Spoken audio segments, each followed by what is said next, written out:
Hello. Nice to see you. Welcome to live stream. That was a little bit confusing. They've changed the settings. But yeah, nice. Welcome.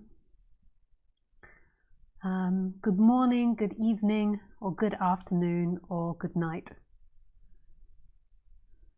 Yeah. So let's begin. So I called the talk today My Experience with Ramana Maharshi. I was going to try and call it something else, but everything else sounded too arrogant in a way, like what I think of Ramana Maharshi's teaching. So it's just the same as what I did with Eckhart Tolle a couple of weeks ago. Yeah, nice. Yes, please give me the thumbs up in the comments if you can hear me and that all my technology is working. I'm never 100% sure. But if you give me a thumbs up, yeah, let's begin. And I will pin my Skype address in the chats so you can send me a question. Yeah, so you write me a question on Skype, which is Lisa Cairns 12, or you can put the question in the YouTube chat, but please put question and then ask the question. And please give me a thumbs up saying that the sound and everything is working. Yes, thumbs up. Nice, okay, let's go. So before we start talking about Ramana Maharshi, let me first of all just run through again my interpretation or my experience of non-duality. I don't believe that the way that I speak is the correct way. I don't believe that I am the only teacher. It's from this body. I mean, we could go into it and we could start breaking down the body and see that the body is actually an illusion and that the person's an illusion. But I've got to speak in words, and I'm trying not to go into this whole kind of like cultish mindset of the guru up there that knows everything. From this body mind, from me, my expression of non-duality. Yeah, but it's not the right way. I don't believe you can have a right way, which also means I don't believe that you can have a wrong way, although maybe I'm more opinionated about that. We're so funny, aren't we?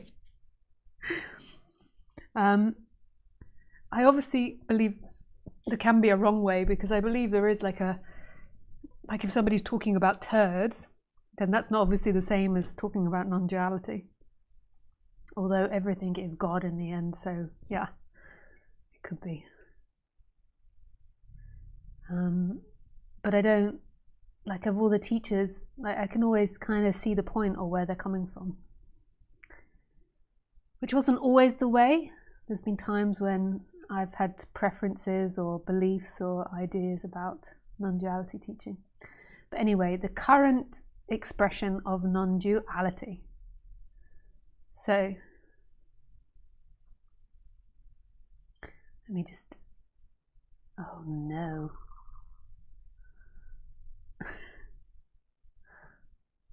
Yeah, let's hope I don't do that. I installed the new the new updated technology, and I didn't press the last final button. So let's hope that doesn't get pressed during the talk. Anyway, so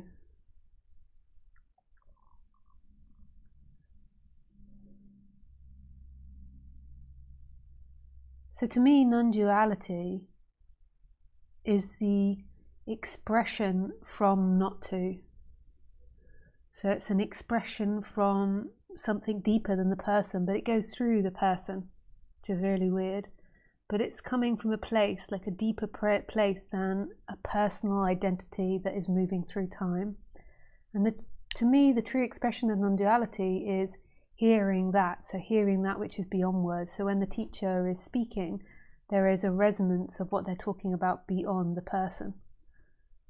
But there seems to be words which line up better and less, like with that expression. And that which is speaking is not two. That which is experiencing all of this isn't two. the nature of all things, the nature of everything, of you, of me, the birds, the bees, everything, is this one energy. In non-duality, we typically call it consciousness, but we can go even deeper in that and be like, we don't know what it is. But we know that in the experience, there is something that's conscious that is impersonal. When you're identified with the person, it doesn't feel like that. It feels like the consciousness is bound to the person. So it feels like the person is conscious, the person is alive, and the person is experiencing this world. But as you begin to pick at that and like undo the little goodie bags, you begin to realize, like, who am I and who is this person that's experiencing the world? And then you begin to see that there is a consciousness that's experiencing beyond you. It's kind of like an awakening, because it's not really the person that realizes that, although the person can realize that along the way, and that can be profoundly shifting in the person. It can have make a big difference and big impact on that person's life. But the actual awakening is beyond the person, because the person doesn't actually exist, and it's like a bundle of energy happening in things, and there is a consciousness that's watching that. So something is watching that person do that and have that realization and have that experience, and it cannot be looked at, this consciousness. It cannot be found. And we could go even deeper and say the consciousness is not a thing. It's like the X factor. You could say the intelligent force. Often when you say that consciousness is nothing, or the source of who you are is nothing, this often sounds very, very nihilistic, but it's not nihilistic. It's not a thing found in this world. It's not nothing like a big black hole or deep sleep or something, although you could say it's got a quality of deep sleep in it, but it's not a thing. And this consciousness is always looking and always experiencing. So it's right here, experiencing the computer, the room, the sounds,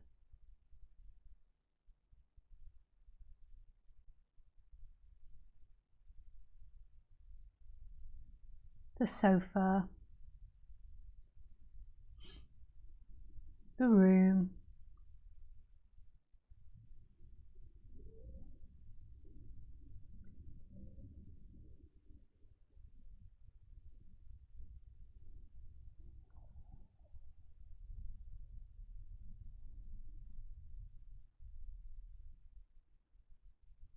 the thoughts, the feelings, the sensation, the ideas.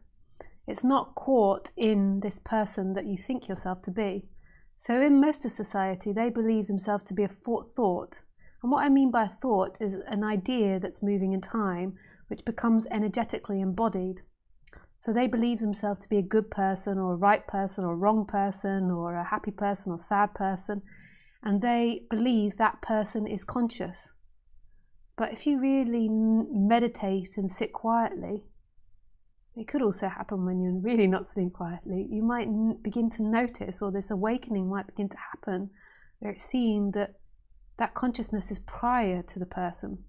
A great way of like describing that is saying that that person is being experienced.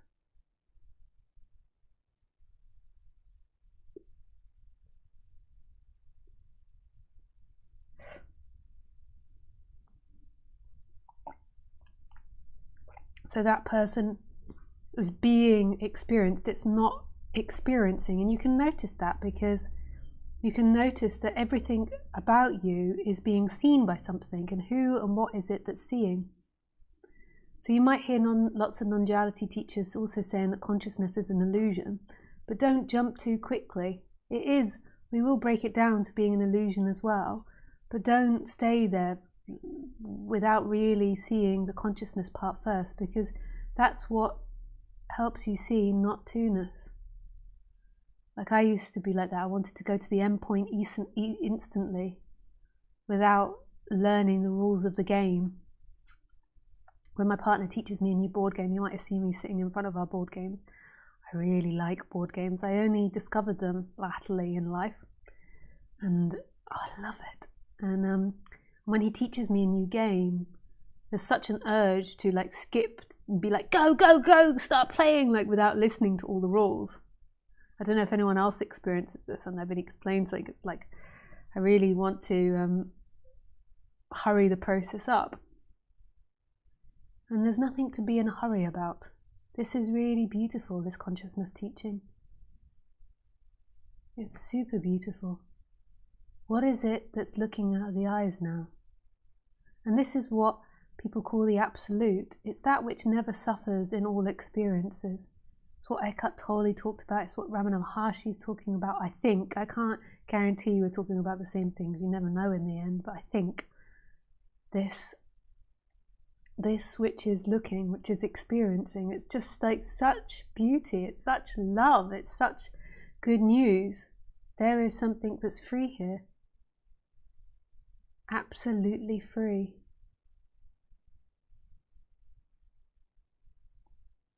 And it doesn't need anything. It's not asking for anything.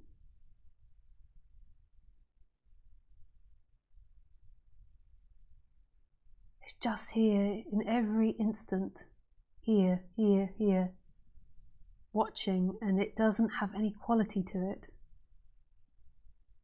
So the person has quality, the world has quality, the sensations have quality, but that which is experiencing has no quality.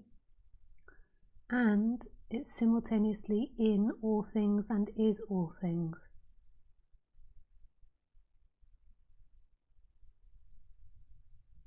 Isn't that amazing news?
What is it experiencing right now? What happens in the person also is this seeking energy, where it's seeking to find love from the world, from things, from objects, and avoid pain and avoid fear. And it's constantly in this loop of trying to get to love and avoid fear, trying to find home in the flow of things, whereas home is in the consciousness, home is the absolute. You're not going to find it in time. Ever.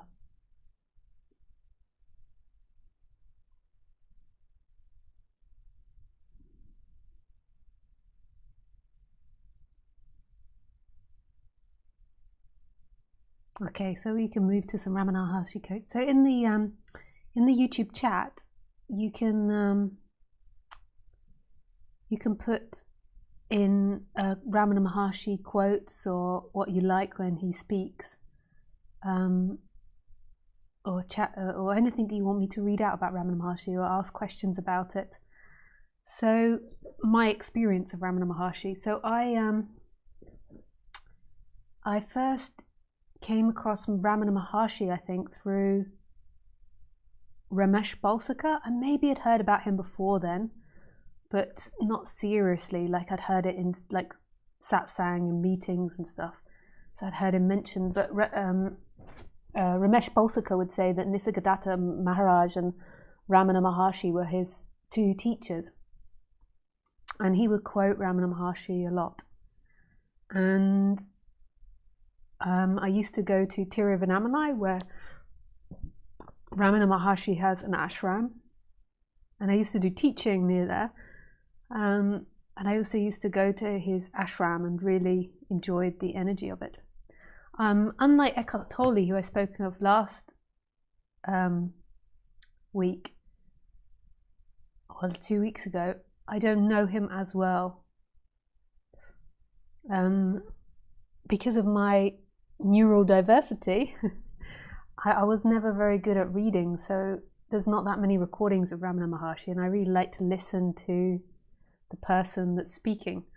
So you had to read his book. So I think I read one or two, and I didn't really like other people reading it. So I never really got that much into Ramana Maharshi, but he's in so much of all the other speakers. Like, so Ramana Maharshi was Nisargadatta's teacher, and Nisargadatta was Ramesh's teacher. And so I feel like there's a profound connection there, but I don't know it as deeply as I did with Eckhart Tolle. Like, Eckhart Tolle was a fan of Ramana as well. So what I'll do is I will quote some of his book and some quotes from the internet, and we shall see what happens. But please know, when I'm quoting, like, there's always a possibility that I don't understand what he's saying. So I don't mean to be arrogant in any way, using his teaching as a way to jump off and like spark debate or like get me speaking about something. I never want to proclaim that I know what all teachers are talking about, because language is so complex and there's always the possibility that we're misunderstanding each other. However, when I read some of the stuff that he's spoken and that is written down, I really enjoy it. Okay, let's go. Oh, sorry if that was a bit loud with my microphone. Let me just make sure my microphone is still working.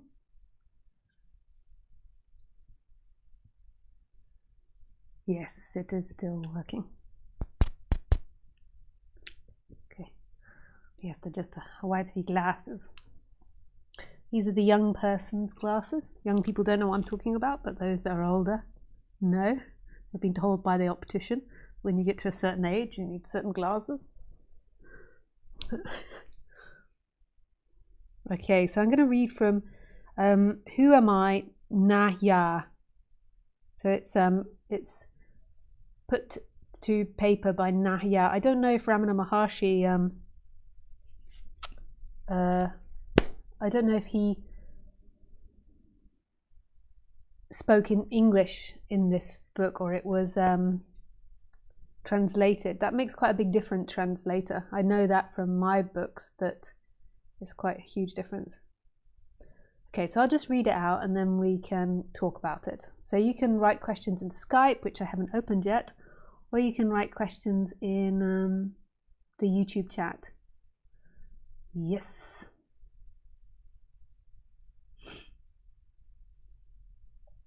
Okay, so I'm going to go to number 9. What is the path of inquiry for understanding the nature of mind? Okay, so that's the question. That which rises as I in this body is the mind. If one inquires as to where in the body the thought I arises first, one would discover that it arises in the heart. That is the place of the mind's origin. Even if one thinks constantly I, one will be led to that place. Of all the thoughts that rise in the mind, the I thought is the first. It is only after the rise of this that the other thoughts arise. It is after the appearance of the first phenomenal pronoun I that the second and third personal pronouns you, he, she, and they appear. Without the first personal pronoun, there will not be the second and the third.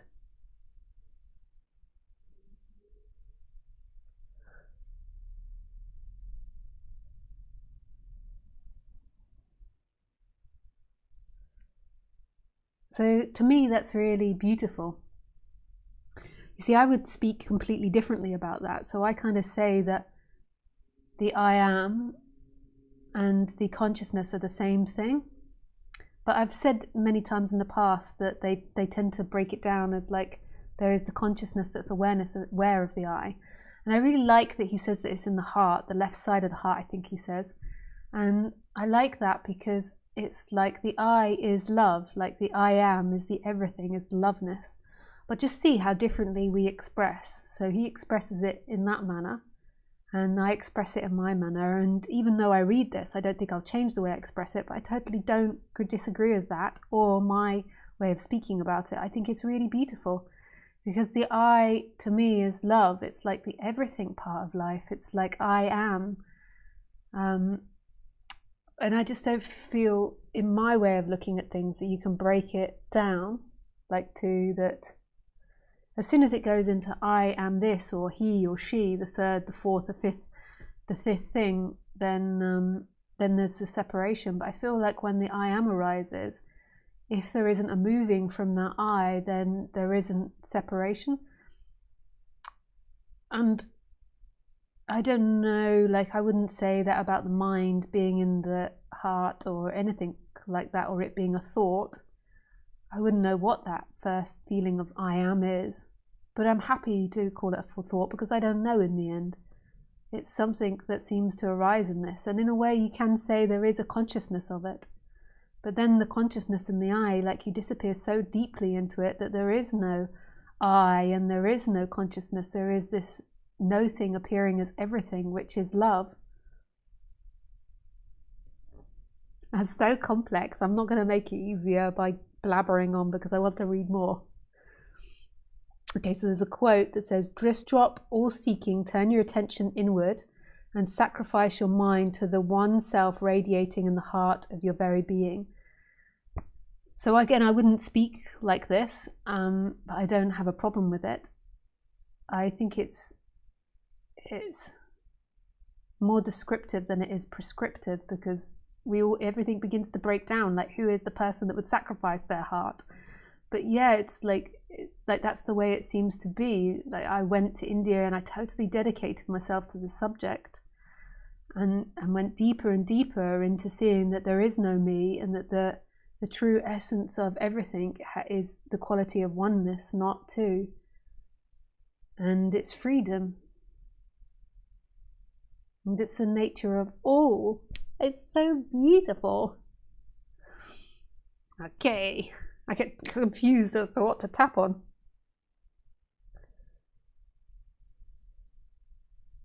So number 10, how will the mind become quiet?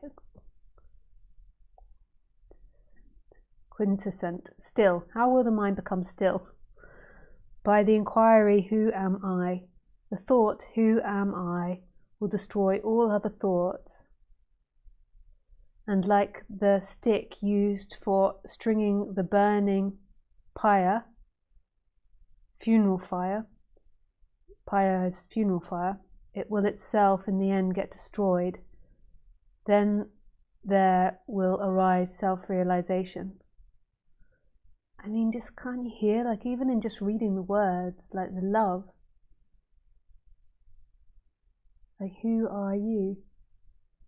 So go for it. Like I don't have a problem at all with a self-inquiry. I never used to really do it in that manner, but it's true. Like, who are you? Like right now, who are you? Are you your thoughts, your feelings, your ideas, your sensations? Like, who are you right now? What is left when you take away every thought about you?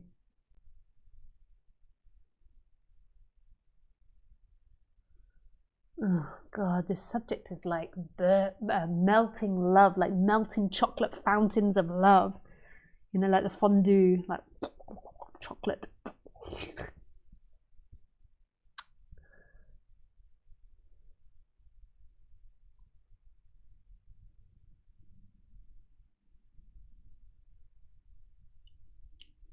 So 11, what is the means for constantly holding on to the thought, who am I? That's the question. When other thoughts arise, one should not pursue them, but should inquire, to whom do they arise? It does not matter how many thoughts arise. As each thought arises, one should inquire with diligence, constant effort. To whom has this thought arisen? the answer that would emerge would be to me. Thereupon, if one inquires, who am I? The mind will go back to its source, and the thought that arose will become quintessent. Why? I'm not sure how you say that word. Still, with repeated practice in this manner, the mind will develop the skill to stay in its source. When the mind that is subtle goes out through the brain and the sense organs, the gross physical names and forms appear. When it stays in the heart, the names and the forms disappear. So beautiful. Man, I'm just going to melt. How am I going to manage this talk?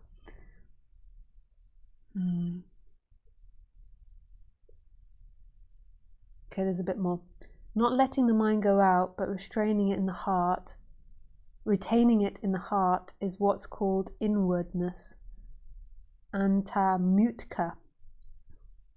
Letting the mind go out of the heart is known as externalization, baharamutka. When the mind stays in the heart, the I, which is the source of all thought, will go, and the self, which ever existed, will shine. Whatever one does, one should do it without the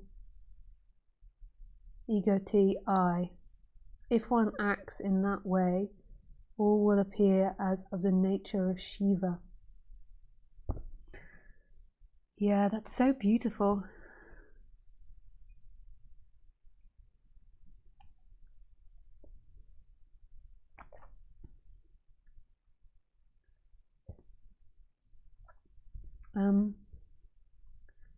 So my experience is that I just speak about it very differently from Ramana Maharshi. I can hear the differences.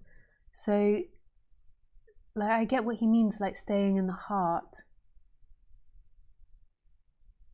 I mean, it's like it's not a place or a location. It's just your essence shining through. And this naturally begins to arise when you have awakenings and shifts and energetic shifts. It just is there, like beaming. But I don't feel like you can survive in this world. Like Ramana Maharshi lived a completely different life without a form of ego to interact with this society. So I feel like there has to be some form of ego at points in your day-to-day life. But we may be talking about different things in the sense that he might agree with that as well, that there has to be some form of thinking or some form of like comprehending what's going on the outside. Otherwise, if you stay like in your pure essence, in that aliveness, you can't deal with complex things. But you have to remember, he lived in a cave and lived a really simple life. Like people brought him food, you know, like part of the life of a what is it that he was called again? A holy man. I've forgotten the name of it in India. The holy man, like they're really respected in India to an extent, and the society feeds them. So he used to get fed from the local village, and then he lived in a cave. I don't think he paid rent or tax on that. I think he just wandered off and like decided to live in the cave like a homeless person. So he didn't have to deal with like paperwork and the complications of this life. And then when he had the ashram, you know, other people were dealing and looking after the ashram. And I feel like when you're living in this society and you're doing more complex sections, there needs to be some form of thinking mind and some form of identification with the body. Otherwise, you'd just be sitting on the side of the road beaming. But yeah, because you can't, when you're just really completely identified, you can't really do much. There is certain things you can do, but you can't really maintain certain conversations or do your taxes. And you also can't protect yourself from inappropriate people because you see them as love and there's beauty. Like I mean, like, I suspect that Ramana Maharshi was taken advantage of. Like, in our society, we idolize fame, but it's actually a really terrible curse. The Buddha used to say that the worst job is to be an actor, and I feel like it's to do with this, like, fame. So nobody really wants to be famous. So Ramana Maharshi, these people started gathering around him, and then, like, there was an ashram created, and then people would come to him. So people would come to him with their problems every day, and he would kind of, like, be carted out in front of them and sit there, and people would sit with him. And you might think, oh, that's just, like, such an act of, like, love and kindness and beauty, because everybody in society is still looking for that perfect parent. But it's also, like, it's not like a balanced thing. I just think that fame and what's happened in the last 200 years is not a balanced thing. It's all right, like, with certain people going to him, but he had, like, hundreds and thousands of people coming to him. And even if you read some of his writings, he's like, why are you still coming? I've said everything. But people didn't listen, and they still would all queue up for his blessing. And, like, I'm sure he didn't want it, and it was draining on him. And that people around him were taking advantage of him, but he most probably couldn't even see that. Like, because, yeah, you get this, like, idolization, and you want, you know, like, you want to be around it all the time. So then you create an ashram, and then there has to be money, and then there has to be people coming and promotion. And you know, when you're in that blissful state, or that free state, it's very difficult to discern these types of things and discern whose interests are more expansive or not expansive. Nobody wants to be famous, and nobody wants an ashram with that amount of people coming, unless you've got some sort of, like, power stuff where you're, like, taking power or advantage of people. And I really don't think Ramana did. I think the people around him maybe used him unknowingly, not consciously, like, I gotta get famous through this, but most likely, like, this is such a great message, we must share it with everybody. But it's more about their stuff.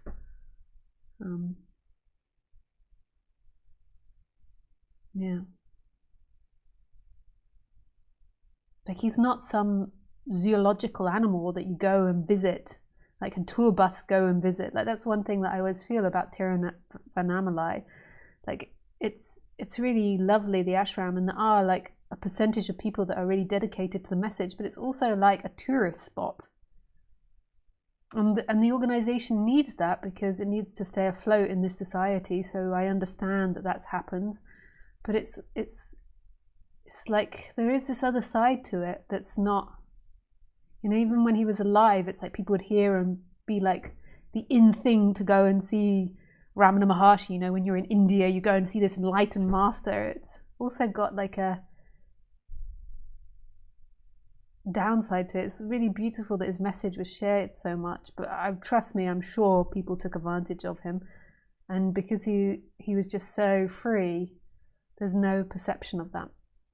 You can also say who took advantage, and that's true, because they're not somebody, but they're identified as somebody, and the way that their bodies function is by getting things for their ego. So it's not really that there's independent people that are taking advantage, it's just the nature of life. Like, they have these identities, and then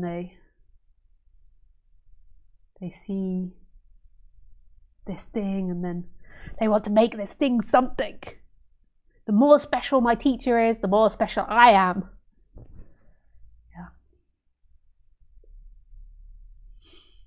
Yeah. Okay, but please comment in the YouTube chat or down below, and we can discuss it, because I know from years of experience of being a public speaker and from being a human being that there's many occasions that I'm not right, and then I eat my hat.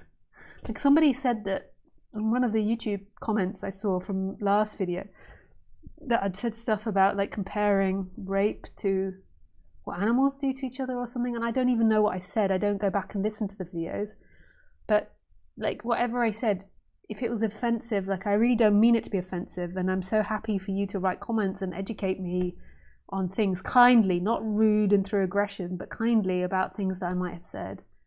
because I can always expand and grow on the human level. You might have to remind me what I did say though, because I might not remember, and it's unlikely I'm going to go and listen back to the videos. Okay, so another quote.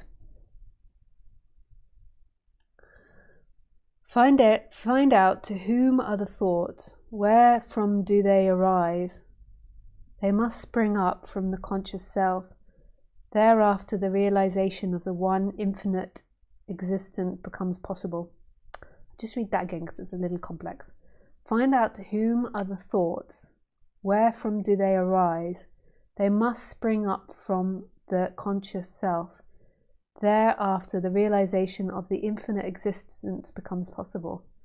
Which is so true. Like, where do thoughts come from? We think they come from here, but are you sure that that's not just a projection of the brain? Like, where do they come from, and who are you without thinking? Who?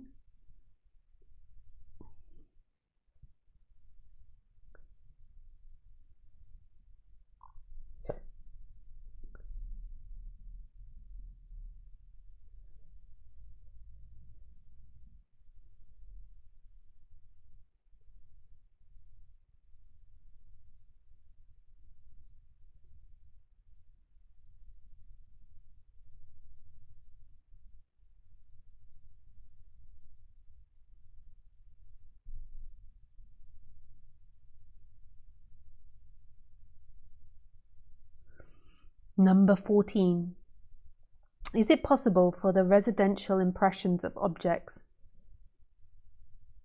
residual, not residential, residue impressions of objects that come up from the being beginningless time, as it were, to be resolved, and for one to remain as pure self? Is it possible for residue impressions of objects that come from the beingness time, as it were, to be resolved, and for one to remain as pure self?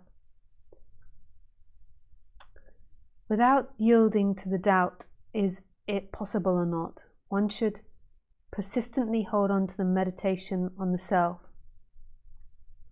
Even if one be a great sinner, one should not worry and weep, "Oh, I am a sinner, how can I be saved?" One should completely renounce the thought, "I am a sinner," and concentrate keenly on meditation on the self alone. Then one should surely succeed. There are not two minds, one good and the other evil. The mind is only one. It is the residual impressions, thoughts, that are of two kinds.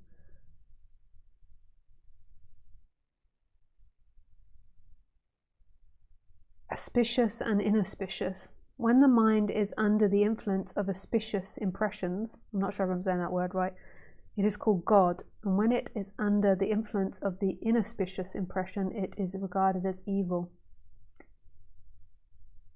The mind should not be allowed to wander towards worldly objects and what concerns other people.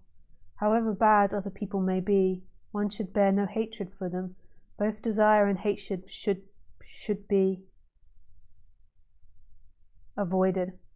All that one gives to others, one gives to oneself.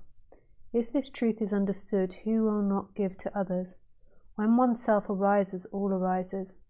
When one's self becomes quintessential still, all becomes quintessential. To the extent we behave with humility, to the extent that there will result good. If the mind is rendered quiet, quintessent, one may live anywhere.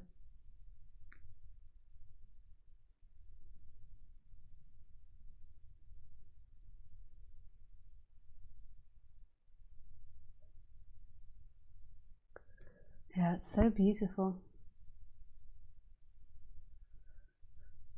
To me, I would also recommend doing a certain amount of psychological exploration, because my experience of Westerners, and it might be different from people that grew up in the East, is that their seeking, so their discomfort, their thoughts, get so rapid and so entwined and bizarre that they go off into them. So I feel like there has to be a relaxation of the body-mind to an extent. But that's my own personal experience. It doesn't mean that that's true for everyone. So you have to understand the psychology and why, to an extent, you're going off into certain thoughts or particular behaviors or seeking patterns. And to me, the body-mind will never be unconditioned, but there can be this movement into this stillness which is beyond the body-mind.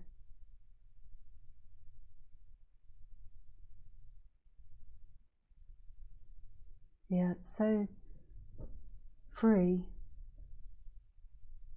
And it becomes effortless. Like, so I forget to ever speak to people about effort or practicing something because, you know, it's like 11 years and it's completely without practice. Like the stillness is here.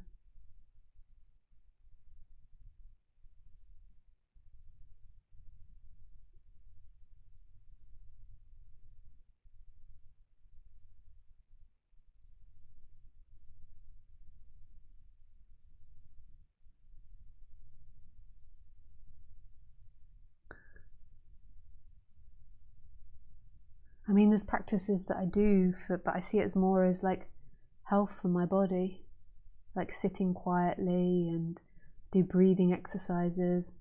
I do walking in the forest barefooted. So it's really, I don't think about advising people to stay in the I am or stay in the consciousness. Because also, to me, it's like, who would do that? That seems like quite an absurd idea. But when there's somebody there, the person is always looking for something to do. And doing that is so healthy and so much better than, you know, binge watching Netflix or arguing with your partner or like running around doing things or trying to be the most successful at something. Because when the seeker's there, it's going to seek to do something to feel better if it feels uncomfortable. So my recommendation is like putting your attention back into attention, and then also like examining what draws you into big or elongated seeking patterns and stories. But with the knowledge, that's not prescription, that's a description of something that happens, because who would do all of that? Who are you to do that?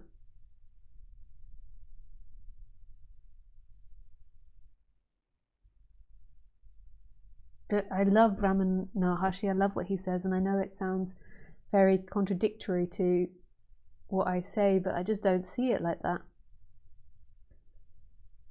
Okay, so that was carried on this chapter. I didn't finish it.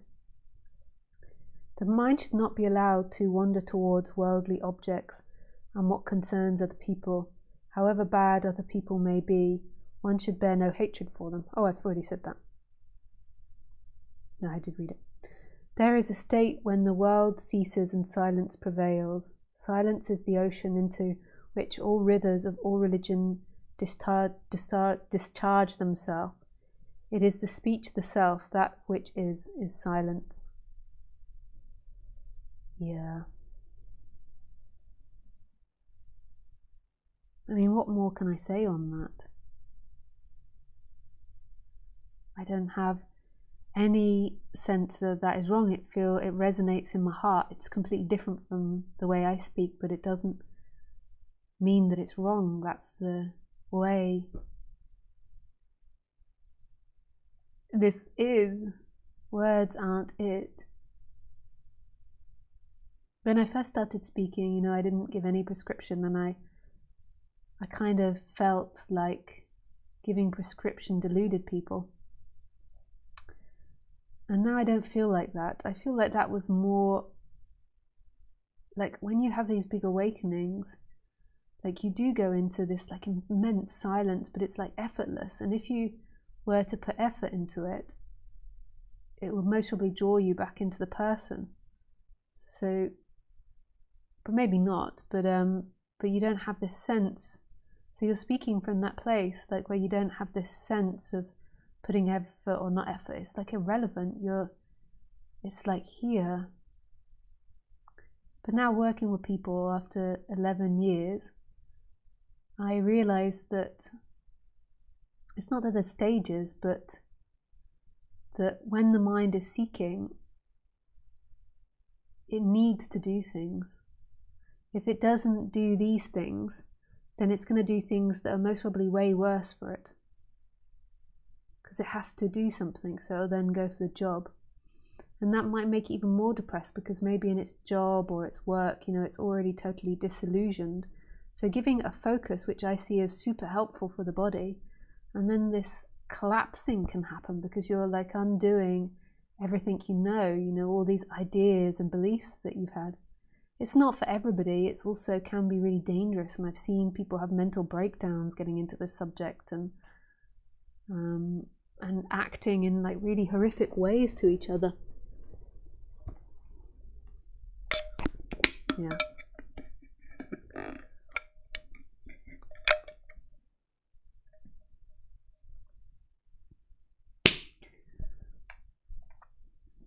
Okay.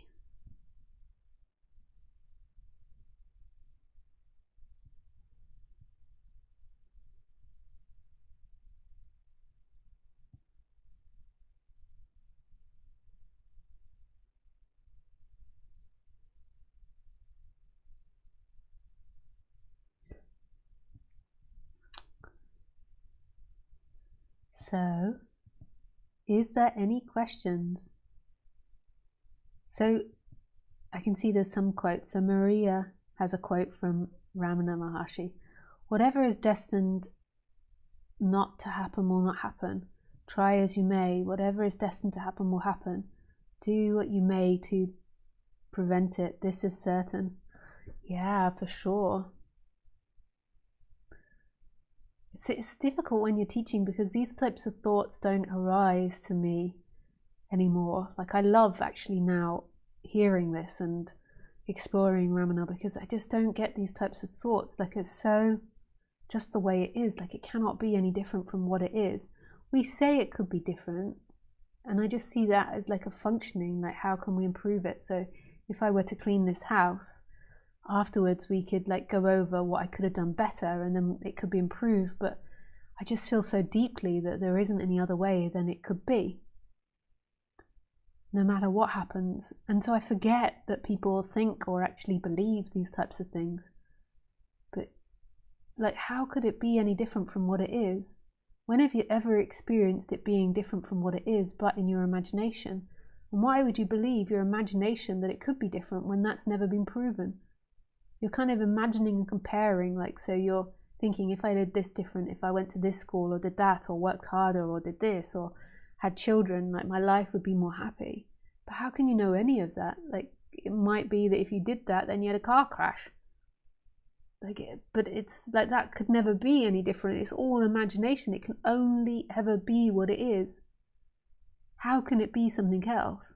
We just use these words in order to update the system to make more educated choices. It doesn't mean that it's true.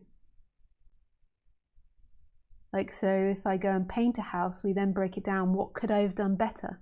And then we look at things I could have done better, and then it updates the system for next time. But it's not free will or choice.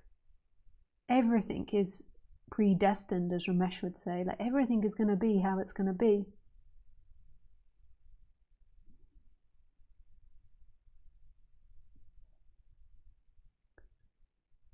Okay.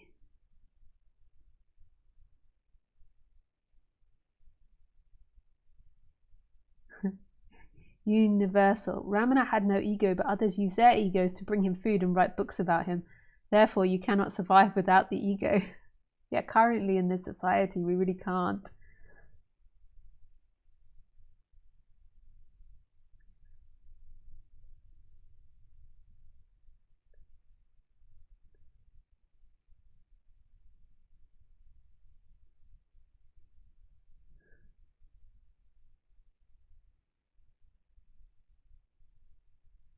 Universal. Let's be positive and stop judging that people took advantage. Yeah, I mean, like in the end, I don't know.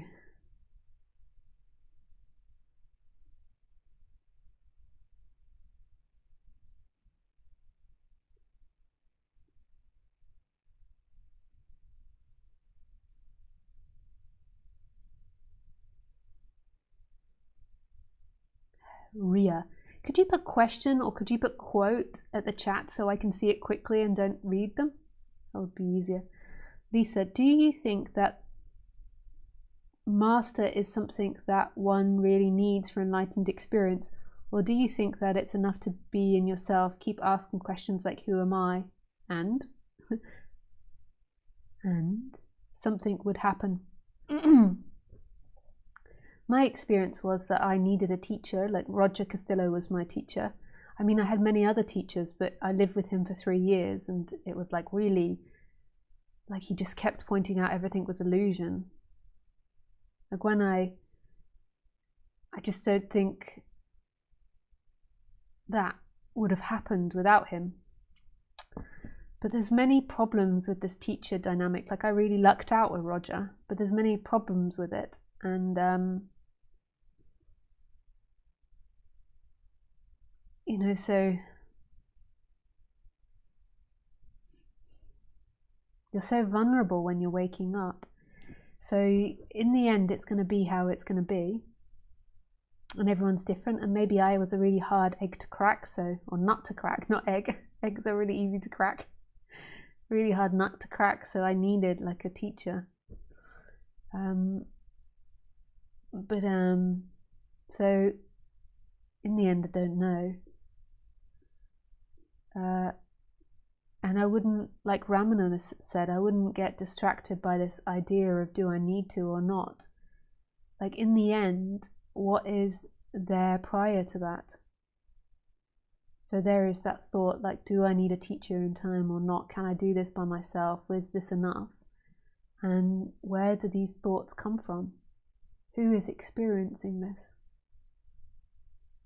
And you can also look into the emotion of that, like where does the emotion come from? And that might have, you know, like a long trail, but also see the emotion of it's like illusory too, because I can imagine this need for a teacher makes you feel very vulnerable or abandoned or all types of different feelings.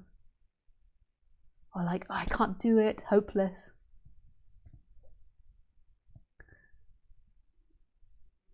Question. Is it possible, this is from SF, is it possible to have a mind awakening but for the body to still be asleep? I see that I'm conscious, but the body still has fear and insecurity.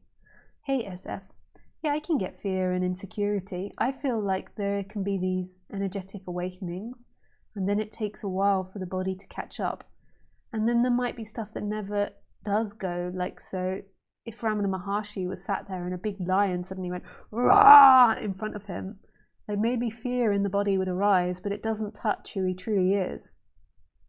So, and maybe he couldn't even feel that, like if you're so deeply detached from the body, like, but I feel like the body has these natural organic feelings, and some of them come from like wrong thoughts that can be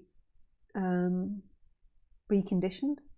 But my experience, so it's like different from what Ramana says. So to Ramana, I might not be like when you're totally detached and don't have any feeling in the body, that might be his version of enlightenment. But to me, awakening or my version of freedom is this energetic shift to what you are. And then the body like endlessly expands and learns and becomes more in line with this message. And I don't see there as an end in the body world, because the body is always interacting with the world, so it's going to have thoughts and feelings. But what he's talking about is going to that silent place within, which is also without. But the body is a conditioned instrument to me. So it's like this conditioned instrument that's between this no thing and this everything. And so fear could arise, insecurity could arise, pain can arise. But you can go into such deep states of meditation where you're completely detached from the body and you don't feel that anymore. But for me, when that happens, Like maybe that's Satchit Ananda where he speaks about, but I can't function very well. I can maybe sit there, be wheeled out, and like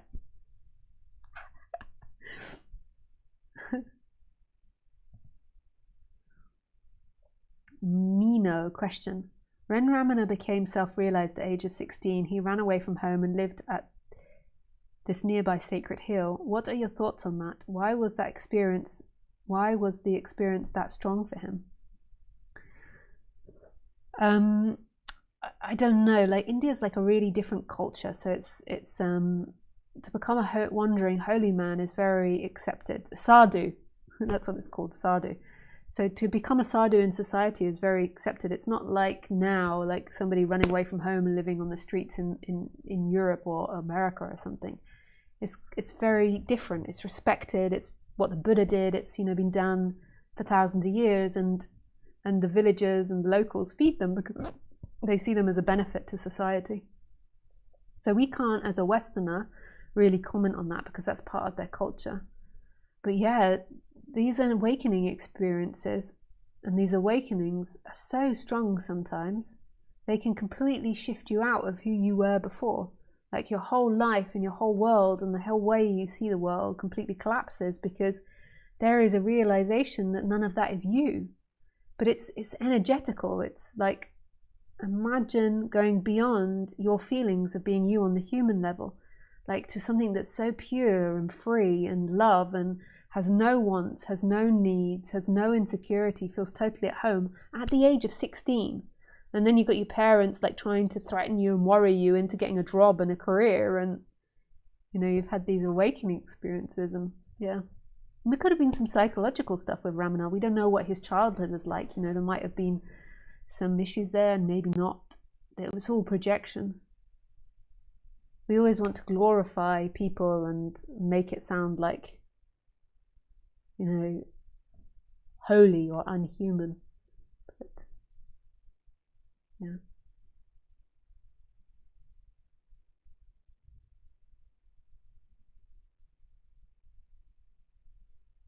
Are anxious fasteners destroyed by focus one pointedly on the self? Thomas, if it was done solely, yes, but I feel like a lot of people need help to relax some of that anxiety because the anxiety is so strong. So if there is like a one focusedness, it's not a person's one focusedness, but it's like there is this ability to go beyond yourself, like naturally, and like really know it. But a lot of people aren't at that stage, and they need some physical help to decrease the anxiety because it can be linked to PTSD or trauma that's immensely connected in the body, and you can have these openings, and then it can bring immense terror up. So there's lots of psychological practices and Western practices, Buddhist practices, breathing practices, yoga practices that can help calm those things down. Woo. Woo. I don't know if that gave anyone else a fright. If anyone's sleeping now listening to this or nodding off to sleep, this might be a long drawn out barking experience because my partner's parents have just walked in. They're over, and yeah, we might have to enjoy the songs of Khaleesi. The songs of Khaleesi. Boop beep beep beep. Boop beep beep. Oh oh woo. Okay, Thomas. Hey Thomas. Absolutely love the interview you did with Carl Friston. Oh yeah, if people haven't seen that, it's like series 1, episode 1, I think, when Lisa Cairns met Carl Friston. Maybe I'll link it in the video, but yeah, you can look it up on YouTube. Never have I heard a left-brain scientist be more open to the ideas of non-duality you so brilliantly put forth It was a joy to listen to him use reason and omit the paradox of natural science, such as going from entropy to order, in lieu of consciousness and expansion. Such humility and beauty in a discourse. Amazing stuff, Lisa. It was so beautiful. Thank you for writing that, Thomas. The interview that I had with Carl was really beautiful, I have to say.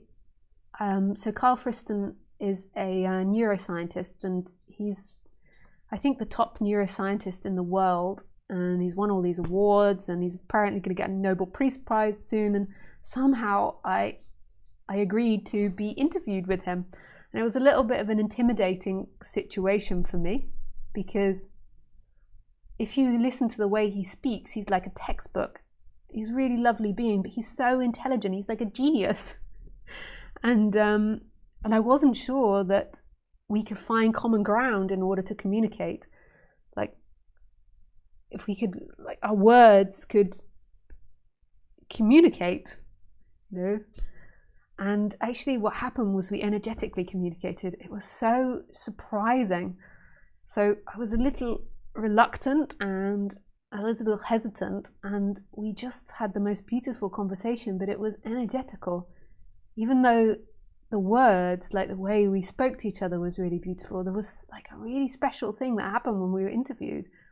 I've never experienced this in interviews. I tend to not do interviews because energetically they don't work for me, but that was just really something. And he was so open. Like, it wasn't like I was preaching non-duality or anything. We just were discussing it, and yeah, it really touched my heart. I came away like really moved by it.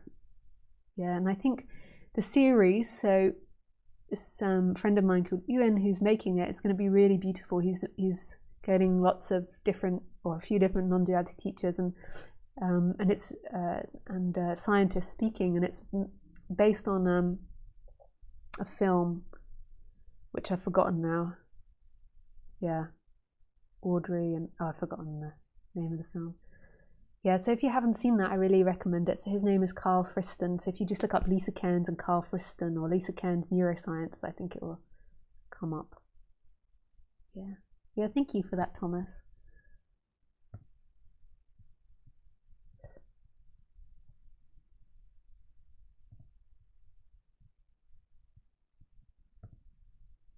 Hey Raphael, hi, I just found the 4 questions video on YouTube. Oh, so that's the other thing you can look up for, is 4 questions. It's called. Whoa, I really love Lisa character very much. Thank you. Oh, that's sweet.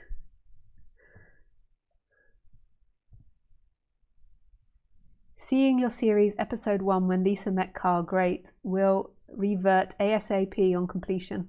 Oh, sweet. Oh yeah, Elango, that's from Elango. He's a scientist, a doctor. Long time.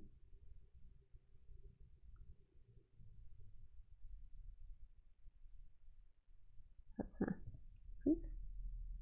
Deepa. Ah, that's from last week. Okay. Hi Deepa, if you're listening, I didn't see your message. I so rarely log into Skype, so I'll reply after this.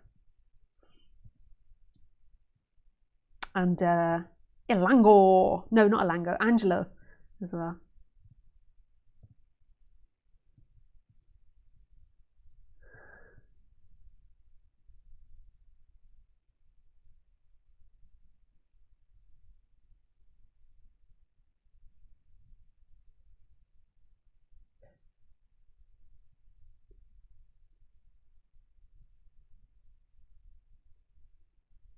Jose, didn't Ramana also say to his followers, you are also enlightened, the only thing that stands in the way is your thoughts that you are not?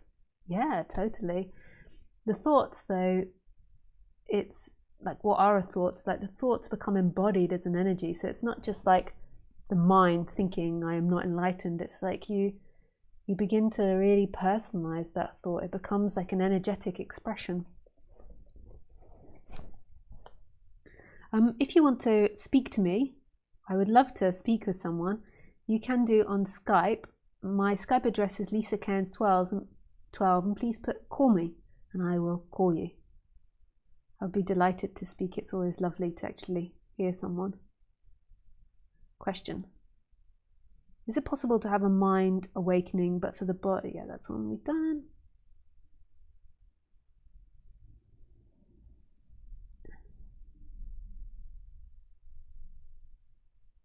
It's the internal demand that things should be different which causes the issue. Preference doesn't. Yeah, it's not preference, Mr. Dirk. It's like an energy. So it's like the energy that I am someone and that I need this to be happy or free.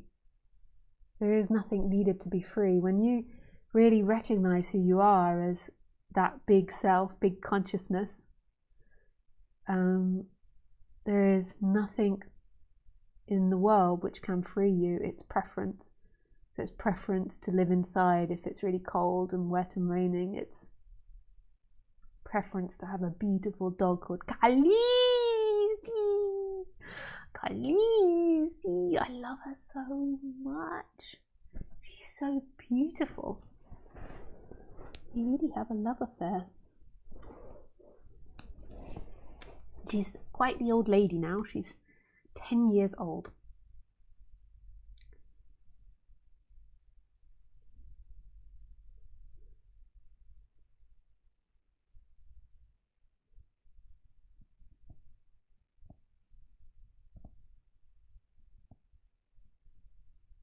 Oh yeah, I'll put the link to the YouTube video. Thanks, Izzy. There's Carl. There's Ewan. In the chat. But yeah, if anyone would like to call me, please, on Skype.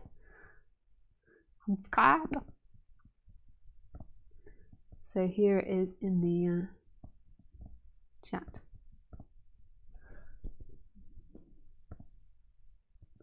Yeah, the video. Oh, there's more questions.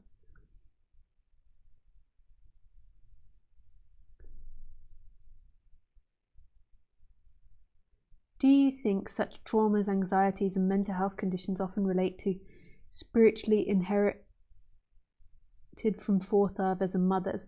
Yeah, it could be. It could be something created in this life, but often we, like trauma and conditioning is passed on through the parents.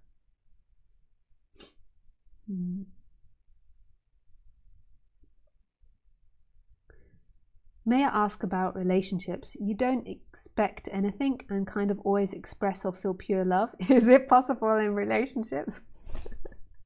So, look, there is expectation. Like, it took me a long time to navigate this because, like, love can never be found in you have to be like this or you bring me my happiness. Like, love is always the big consciousness, like being connected, knowing who you are. Like, that is love. But then there is expectation. So if my partner was like really messy all the time and never cooked and never did any housework or something, then it would fall on me. So there would be more for me to do in my life. And if I'm working full time and have a business and have kids or something, then that's a lot of extra stuff on me. So it's not like expectations like, you have to do this in order to make me happy. But when you're in a relationship with someone, it is a partnership and you have to share work and responsibility.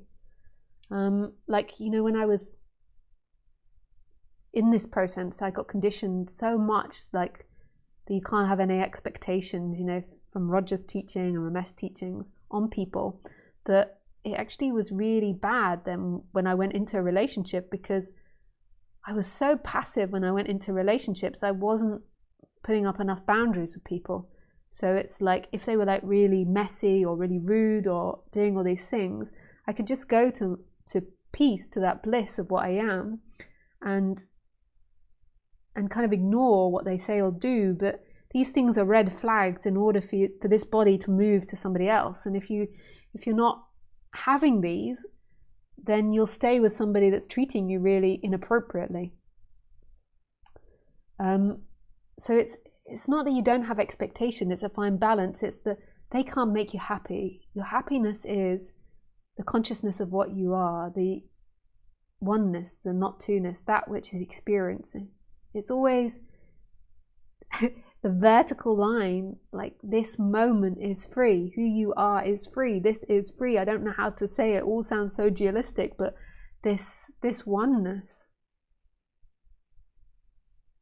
like beyond mind, beyond thought, beyond ideas, beyond you and me. And this is love. But in relationships, there needs to be expectations to an extent, not expectations it will make me happy or that will give me freedom, but expectations as in it's appropriate for the other person to speak to you kindly, it's appropriate for the other person to not hit you, it's appropriate for the other one to do their fair share of jobs. There's sometimes times where one person has to do more than the other because the other one's sick, but it's this is like wisdom. This is like trying to balance it and live together. When I first woke up, I was way too passive and it caused me problems in my life.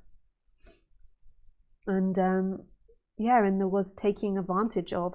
But ultimately, no one can take advantage of me, and no one did, and there's no one to blame. But there was, if we look at it in the story, taking advantage of, because it's like that famous quote, if you're like be careful, if you're super open-minded, other people will come along and try and fill it up.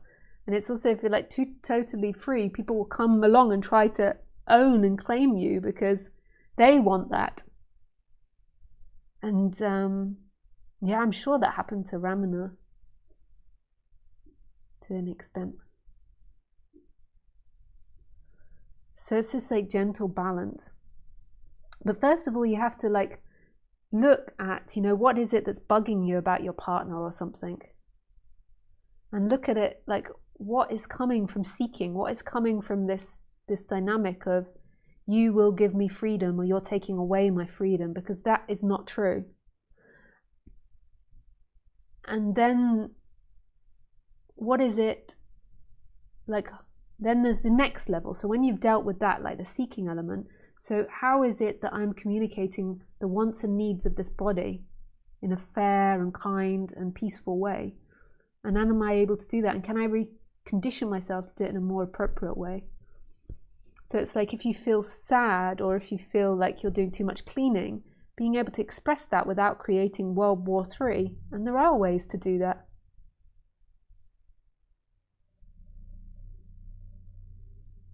Yeah, I hope that makes sense. I'm sure a lot of what I say doesn't make sense.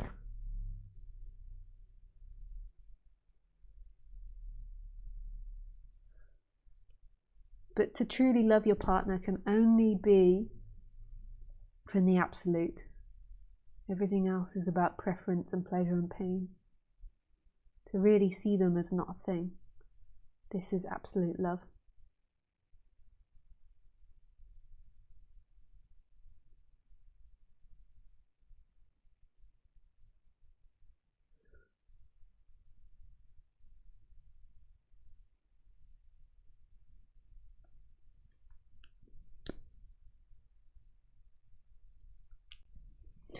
Hi Lisa, is there something to say about temporary awakening experiences?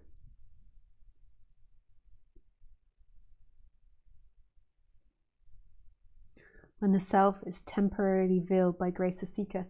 Yeah, and these profoundly change the experience, but then there is a going back in and energetic contraction again, and the losing of that apparently. But they are really profound when they happen, these awakening experiences, because then in the memory after that, there's something that knows that there is something that can be free, that's not conditioned.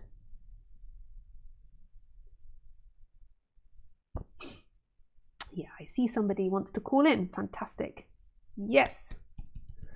Fatima. Let me just turn on my speaker.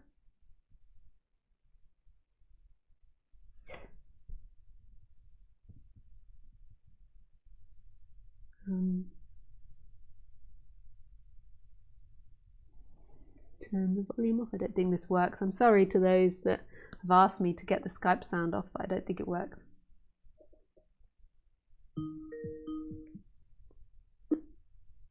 Hello. Hello. Hey. How are you doing? Hey, Fatima. Do you remember me?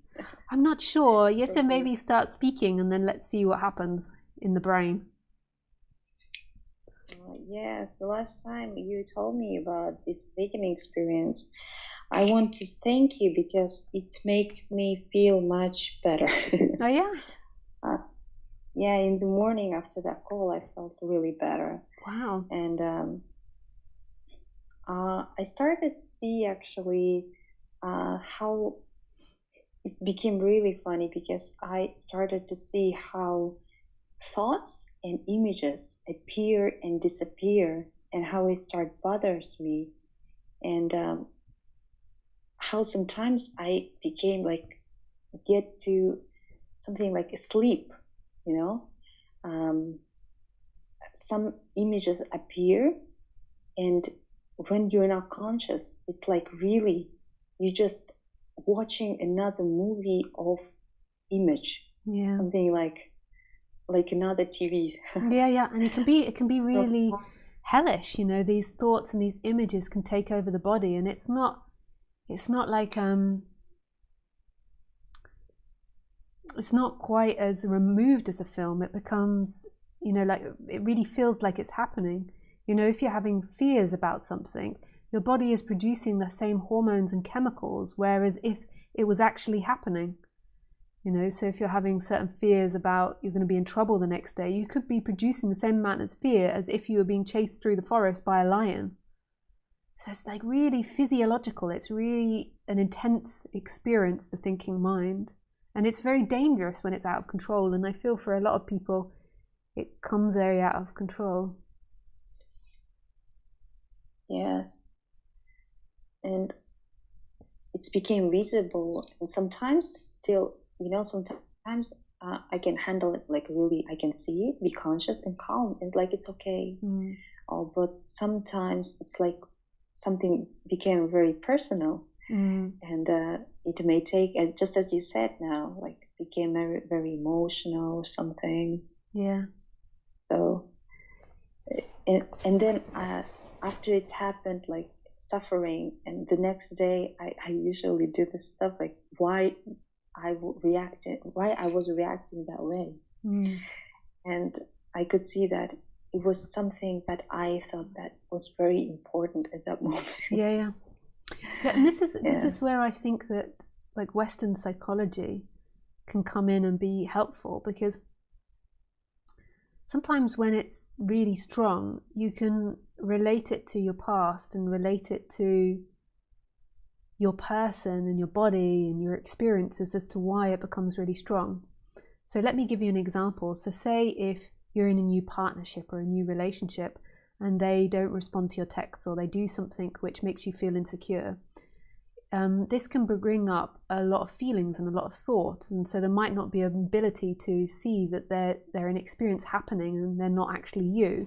You might become really involved in that, and like lots of sensations and experiences in the body. And the reason that could be, this is just one example, is because you might have in the first few years of your life not had a very secure relationship with your parents. So therefore, when somebody in a love relationship is behaving in a way that your parents does, or not giving the attention which you think you need, it can create a lot of insecurity that go back to very primal needs.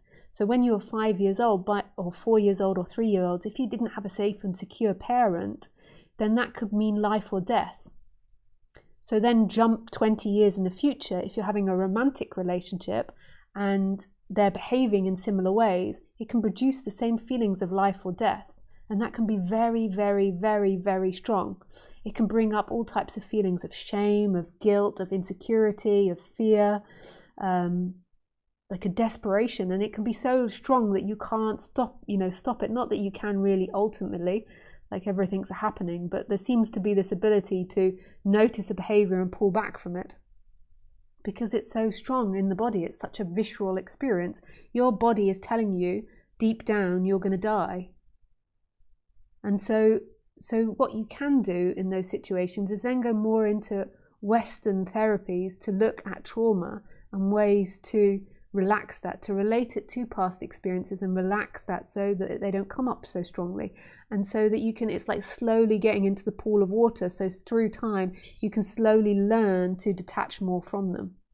And so therefore 5 years down the line, when you've learned all these different techniques to deal with it and to see with it and to understand what's happening in your body, then when that arises and that situation arises again, then there can be more of like, this is a response, this is reaction that's happening, this isn't my truth, this isn't the truth.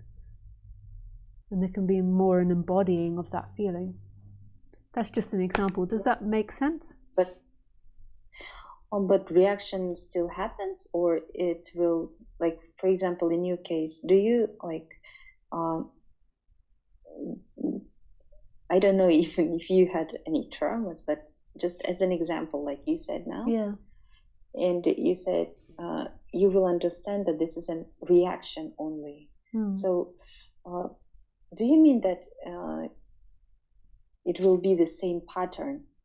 Yeah, most likely. Like, so from my experience, because you're asking about me, I still find that my body has traumas or responses, but they've become so much more mellow over the years. So say if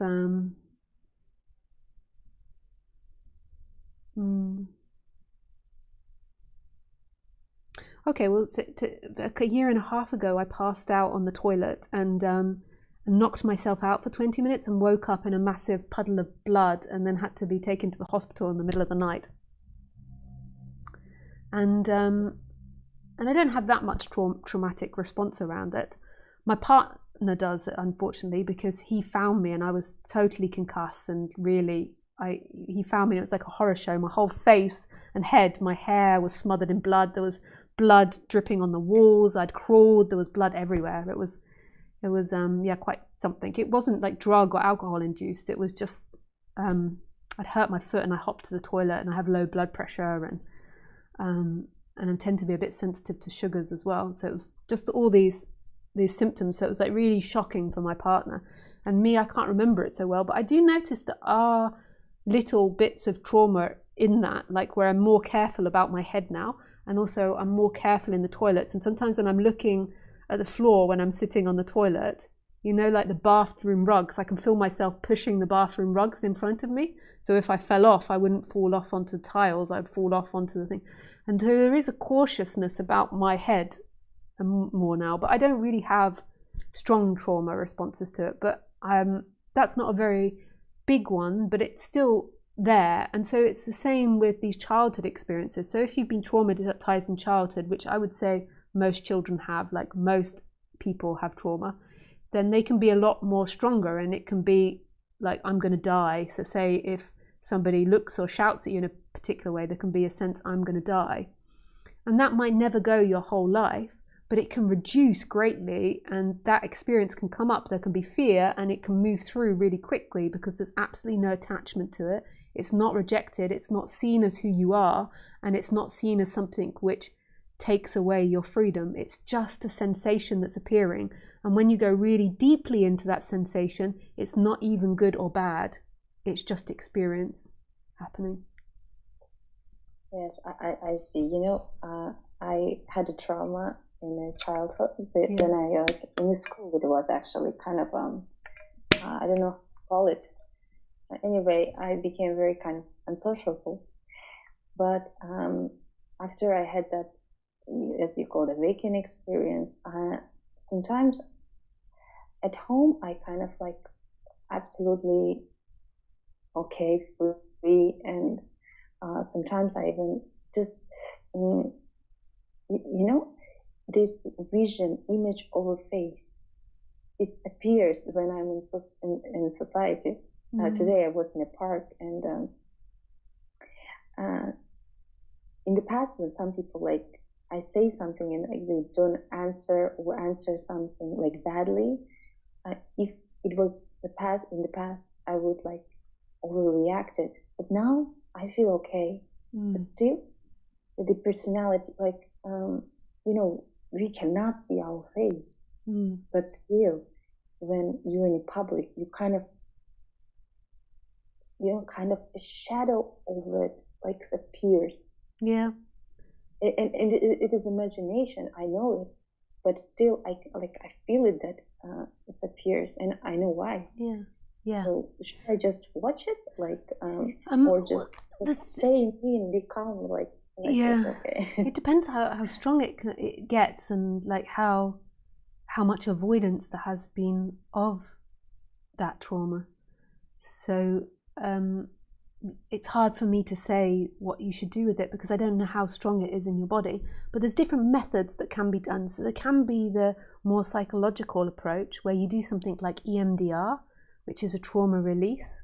You can also work with a therapist that helps you with all different techniques. There's so many different trauma techniques, and helps you understand it better and understand how it's affected you. And I see all of that as really great, because what it does is it removes you from the situation, and it's like it slowly allows you to go into the water, like into the hot water, like slowly putting your foot in and letting your body go in, so you're not overwhelmed by the experience. If you're overwhelmed by it, then you can re-traumatize yourself. So like working with these people can be really great.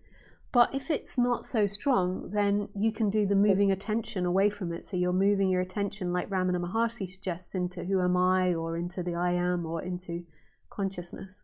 So it depends. I can't say, because I don't know, and I'm not a trained therapist, and we've not had deep conversations about this, like going over it and looking at it.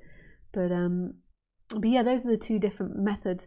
And I like using Western psychology too, because I know from my own experience and from working with people that sometimes some thoughts and feelings are too strong to just move away from and put your attention into the I am, or into beingness, or into this moment. May I just ask, when you talk to people, or when you talk, do you have it like other master says, thoughts come, but it's just never like touches me? Or do you have any images come? I mean, when I talk with people, or something else should happen?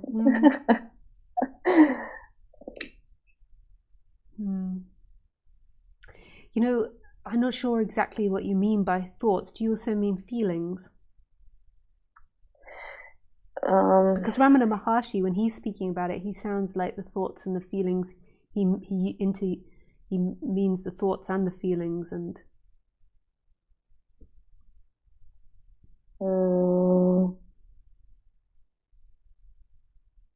I mean, any images. Any images, yeah. I mean, that could mean feelings as well. But yes, I do.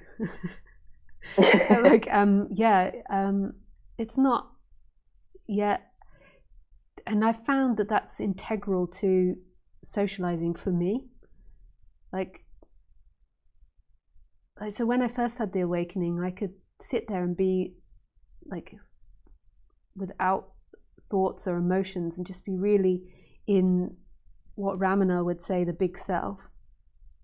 And what happened was I didn't act, because there wasn't any impulse to act. So often what happened is the other person would speak for long durations of time, and after a while my body would begin to get sore, so then there might be some action. But I wouldn't really have anything to say, or any preference or anything. So then I found, like, over time, that in order to interact with this society, I needed to an extent have preferences and be attached to the body to a certain extent when interacting.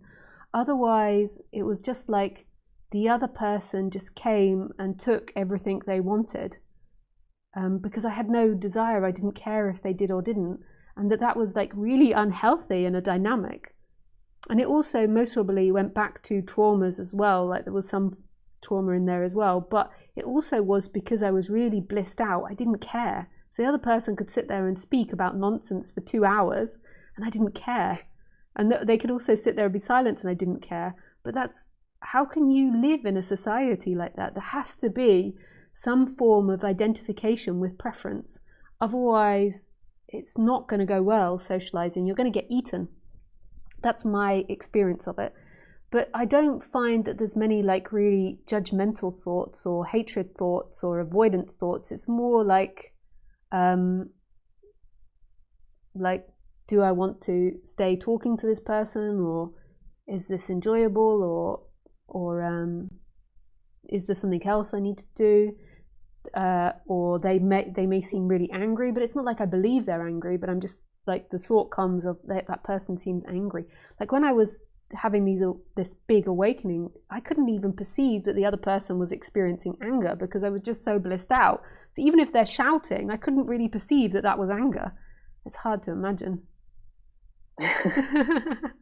So like, how can you interact? You just become the dumpster of everybody else. Like I know. I feel like that, like feeling like you don't want anything. You like don't, like absolutely empty, like emptiness. And then I realized that I cannot be like that. Yeah. So so my experience is there has to be some form of identification with the body, and you have to be in touch with what the body wants, but it becomes very simple. Like your body mind becomes like really simple in what it wants. It's not like was before, like really complex, like power dynamics, or trying to get energy from people, or trying to get people to listen to you, or it's more like just very simple. Like you want to chat, so you chat, or you don't want to chat, so you say that. And then sometimes there's pain when it arises, when you communicate in a certain way, so you express that. It just becomes very simple. True. Very true. Like, do as I feel at the moment. Yeah. Right? Yeah.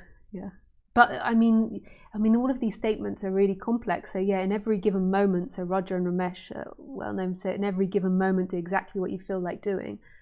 But that also includes empathy. Like I used to misinterpret that. Like, so empathy can arise in what you feel like doing. So if somebody's hurt in front of you, there might be the empathy to help them, or the empathy to listen to them, or the empathy to try to give them advice.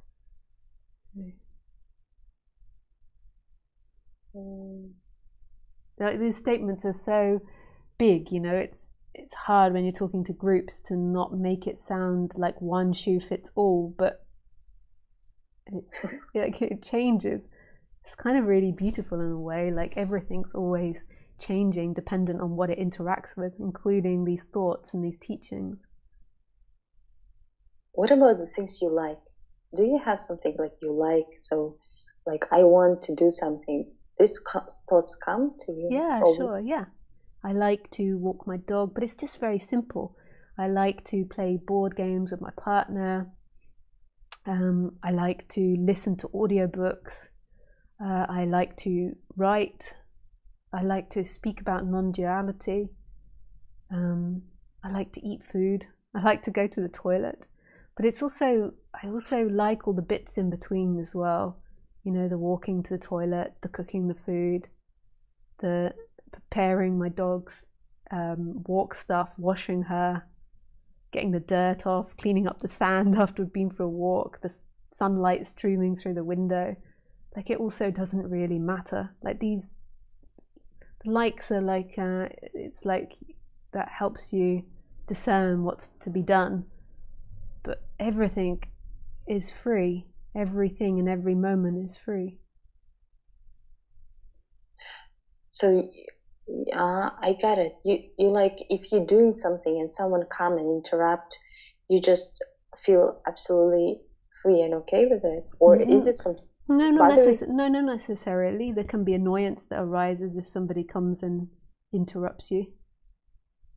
There can be there can be like immense pain. Like, something I experience a lot is that our public doesn't have enough toilets out in society. I don't know about the country that you come from, but I would like it if we had more toilets out. So it's like, often when I go for a walk with the dog, halfway through the walk or near the end, I'm so desperate for the toilet, and then you meet someone and they want to talk, and you're like, hi, ha, and there can be like intense feelings, like it's very painful when you really need the toilet. So there can be annoyance, like that's part of it as well. But it's just very simple. It's not their fault. If somebody interrupts you, it's not their fault at all. It's not your fault for having annoyance. There's just annoyance that arises, and the annoyance is saying, I don't want to be doing this now. And so then you find the best way to communicate that, but in a kind and loving way. Like annoyance, anger is a way boundary. In its essence, it's a boundary, but it doesn't mean that you shouldn't feel the annoyance, the anger, but it also doesn't mean that you should be screaming and having a tantrum about it as well. It's nobody's fault. There is annoyance. Like I project onto society that the reason that we don't have so many toilets is because outside areas, or a lot of the architects may be male. If it was designed by females, there would be more toilets. Like it's always the same when you go to the theatre or the cinema. There's the cinema may be enough toilets, but it's nobody's fault. It's just the happening, and in that moment there is a pain of it. And if I ever met somebody that planned out the toileting situation when you walk your dog or when you're out and about or even in public areas, I'm not angry at them, but there would be this energy to want to express, maybe we could have more female toilets. That's such an insignificant thing, talking about toilets. I just say it to stay a little bit light, but yeah, other people are having a lot more problems. That's really, it's really a spoiled desire in a way. I hear you. I mean, you may, every feeling may come, it is okay, but you don't have to express it just from your thoughts, from your mind, but just from your heart in the moment. So it will be more pure with love. And annoyance, like anger, often we really reject anger. Like anger determines boundaries. It's just that it gets extreme. You know, it's like people with anger, they get into it's their fault, it's my fault. Why does this happen to me? They're bad. I'm unloved. It gets into, and then it can get into rage. It can get into violence. It can get into like really intense states. But it's a very basis. It's like a vibration that creates action. So in Chinese medicine, like anger and action are the same. So it creates you to do something. When parents say, or in the school say, you don't have to express your anger, then you just become frozen at the moment. Yeah. Things happen. Yeah, no, totally. Our society is really ignorant to emotions and how to express them and how to deal with them. And we can really, have you ever read Non-Violent Communication? I forget the name of the guy, but it's such an ingenious way of expressing. Like it's really beautiful, and it's just about being able to express what you want and what you need, and it's really non-violent. It's like really teaching us how to go back to the core of what we want and what we need, and if you do that, then you don't go into all these violent states. Like it's very simple. Yeah. May I ask one more thing? Sure. Sometimes I feel that I don't have a connection with my body. It's strange when you talk about this. It's like somebody will hear it may think that you're crazy. But sometimes I look in the mirror, like I can dance, and I just see it. I don't feel that it's me doing it, you know. And I felt that, and I started to like doing exercises because I realized that I don't have enough connection with my body. And my body became stronger, but still today I was like dancing, and in front of TV it was turned off so I could see myself, but I moved. I see this in the mirror my body, but it was so light. I was like, I don't feel like it's me dancing. Oh my God. Yeah. So that, that's an interesting idea, because it could be because everybody's body is just a happening, and it is also an abstract thing looking in the mirror, and these bodies that we're carrying around, like there is no body, there is no one that's being carried around. But it could also be what's happened in your body mind is that you've cut off from sensations in your body, and you need to retrain yourself to be back in your body. But with the thought and with the idea that there's not actually someone doing that, it's something that's happening. It's not a prescription, it's a description. And one way that you can do this, there's many ways, is you keep asking yourself what it is that you're feeling. So you keep putting your attention into your chakras, into different areas of your body, and asking yourself what you're feeling. So you just write it on your hand, or you write it on post-it notes around the house, like, what am I feeling now? And just practicing putting the attention more and more on the body. And it won't be instant. I'm not talking like a month's time you'll be able to feel the body, but in years' time you will. It will be huge in years if you keep every day practicing going into what's happening. And it can be as simple as, what does it feel like to have my feet on the floor? What does it feel like to have my bum on the seat? What does it feel like when I'm thinking or feeling anger? Like, what happens in the body when I'm feeling anger? Like, and you can name it as colors, you can name it as sensations, you can name it as tension, but just keep putting that notice, like, what is happening in the body. And then eventually you'll get to the sense of the state. So you'll go into the body, you'll put all this effort of going into the body, and then you'll realize there is no body. It's really cool. Oh, thank you very much. Thank you for that talk. Yeah. It happens and it's beautiful. I just eventually saw you, and you was keep asking who wants to talk, and I was like, I don't think that I should call again. And you was keep asking, like, does anyone want to talk? Call me. And I said, okay, I'm going. Oh, nice. Yeah, lovely to speak with you again, Fatima. Yeah, thank you. Thank you. Yeah, thanks a lot. Nice. Bye. Bye-bye. Oh, sweet.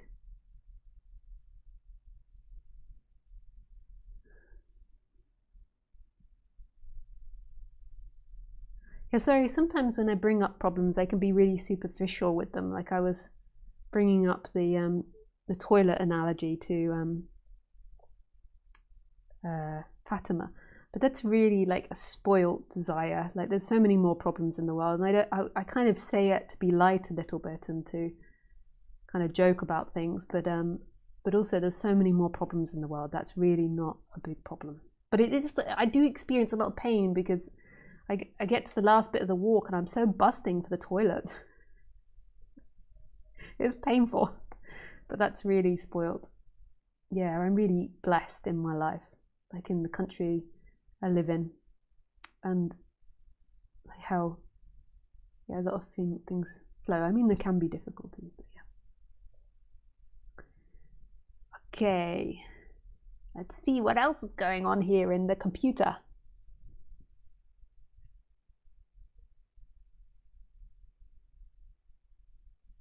Anger is a reaction by the egoic mind. I think when you say that, Webb, you're not understanding what anger is. So you're seeing, like, you've never experienced impersonal anger. I used to be like that too. And then I had an experience with Roger where he was like saying, no, anger is important, we need to have anger. And then I experienced anger without identification and just was really shocked.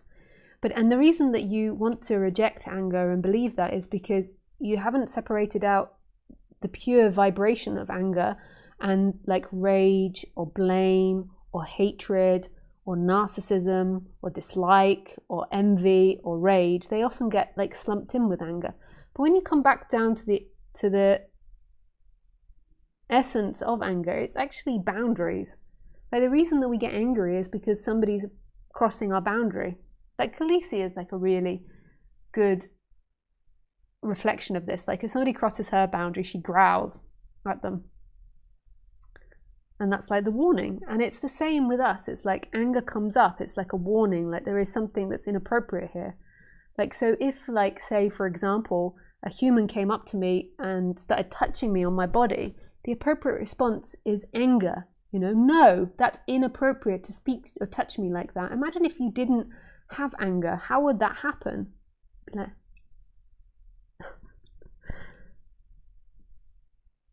So no.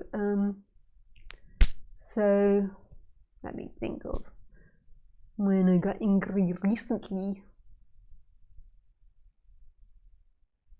I forgot.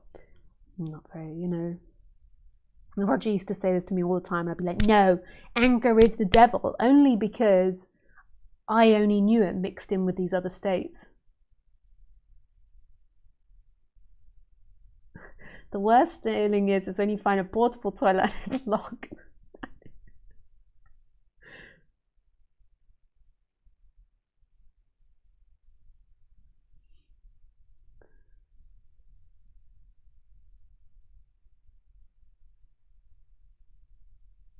But also when you say anger is ego, like,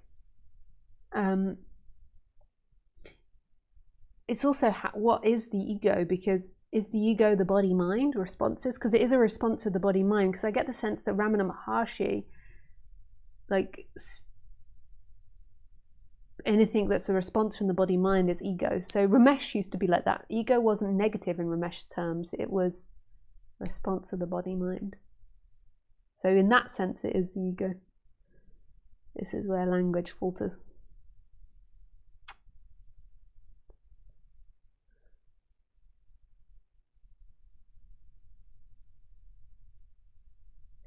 Yeah, I have some more call me's.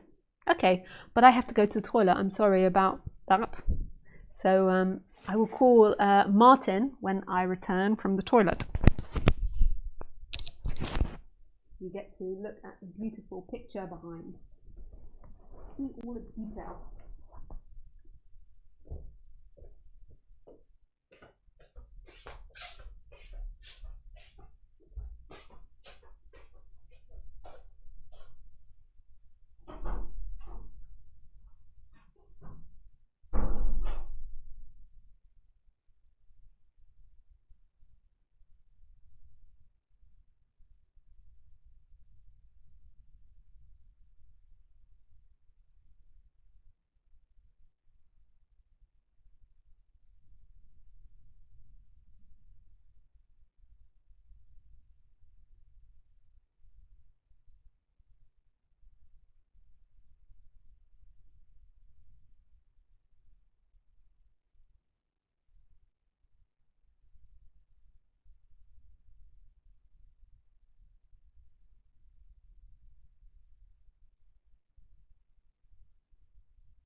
Hello, I'm back. She's back. Now, did that take any time, or was that no time? Da-da-da-da-da. The correct answer is no time. Okay. Yes, Martin.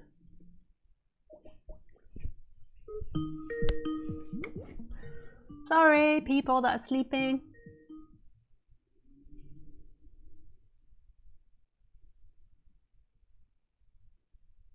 Hello. Hello. Hey, Martin. How can I help you today or not help you? Hi.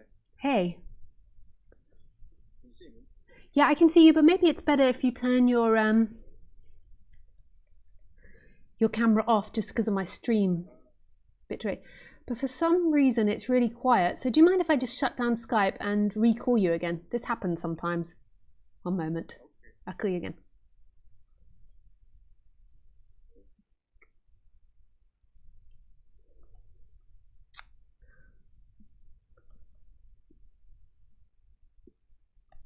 Come on, baby.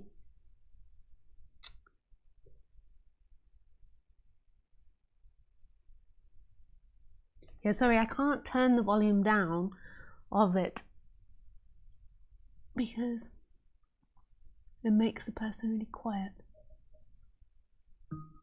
Sorry.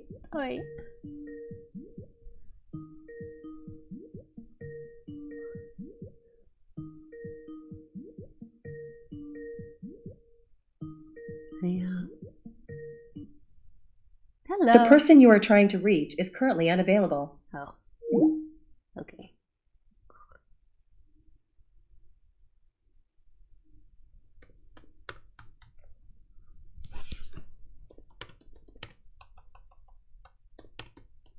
Martin, it says you're unavailable.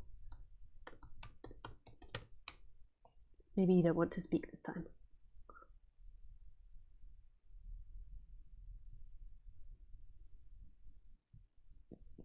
Hello. Hello. Hey. Hi. Hey, it's really quiet. Oh, there we go. It's picking up. Maybe you could just go a bit closer to your microphone. Come again? It's a little quiet. Maybe you could go closer to your microphone.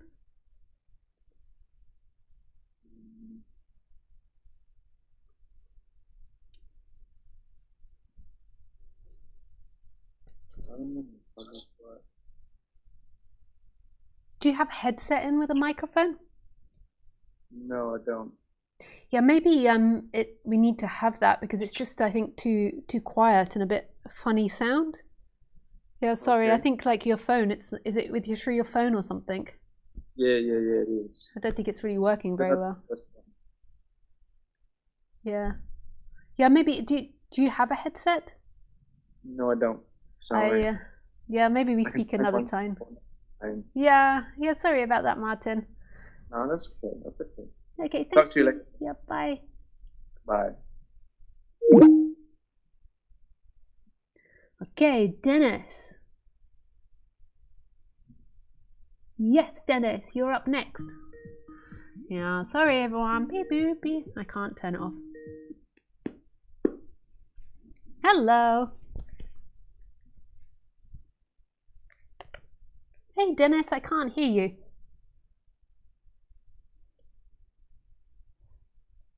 Hello? Hello. Hey, Dennis. Oh. Yeah, we're having problems. I don't think it's me, though.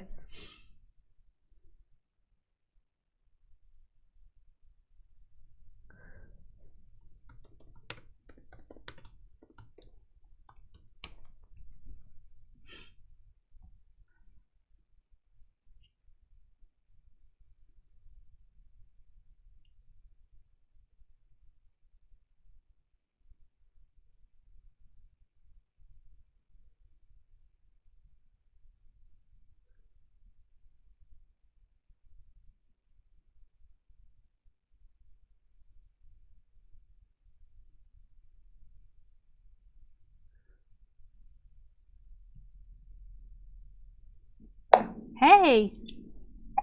Hey, Hey, can you hear Dennis. me? Yeah, I can hear you. Hello? Hello. Can you hear me? Yes, I can. Nice. Okay. Nice to speak to you, Dennis. How are you? I'm doing pretty good. Like life situations have changed like a ton, Yeah. but that's kind of how it goes, you know. It's like I know I talked a lot about like the relationship stuff, and then I got married, and then my wife left about 3 months ago, and then I'm sorry to hear so that. we decided we would divorce, and so I'm kind of going through that, and then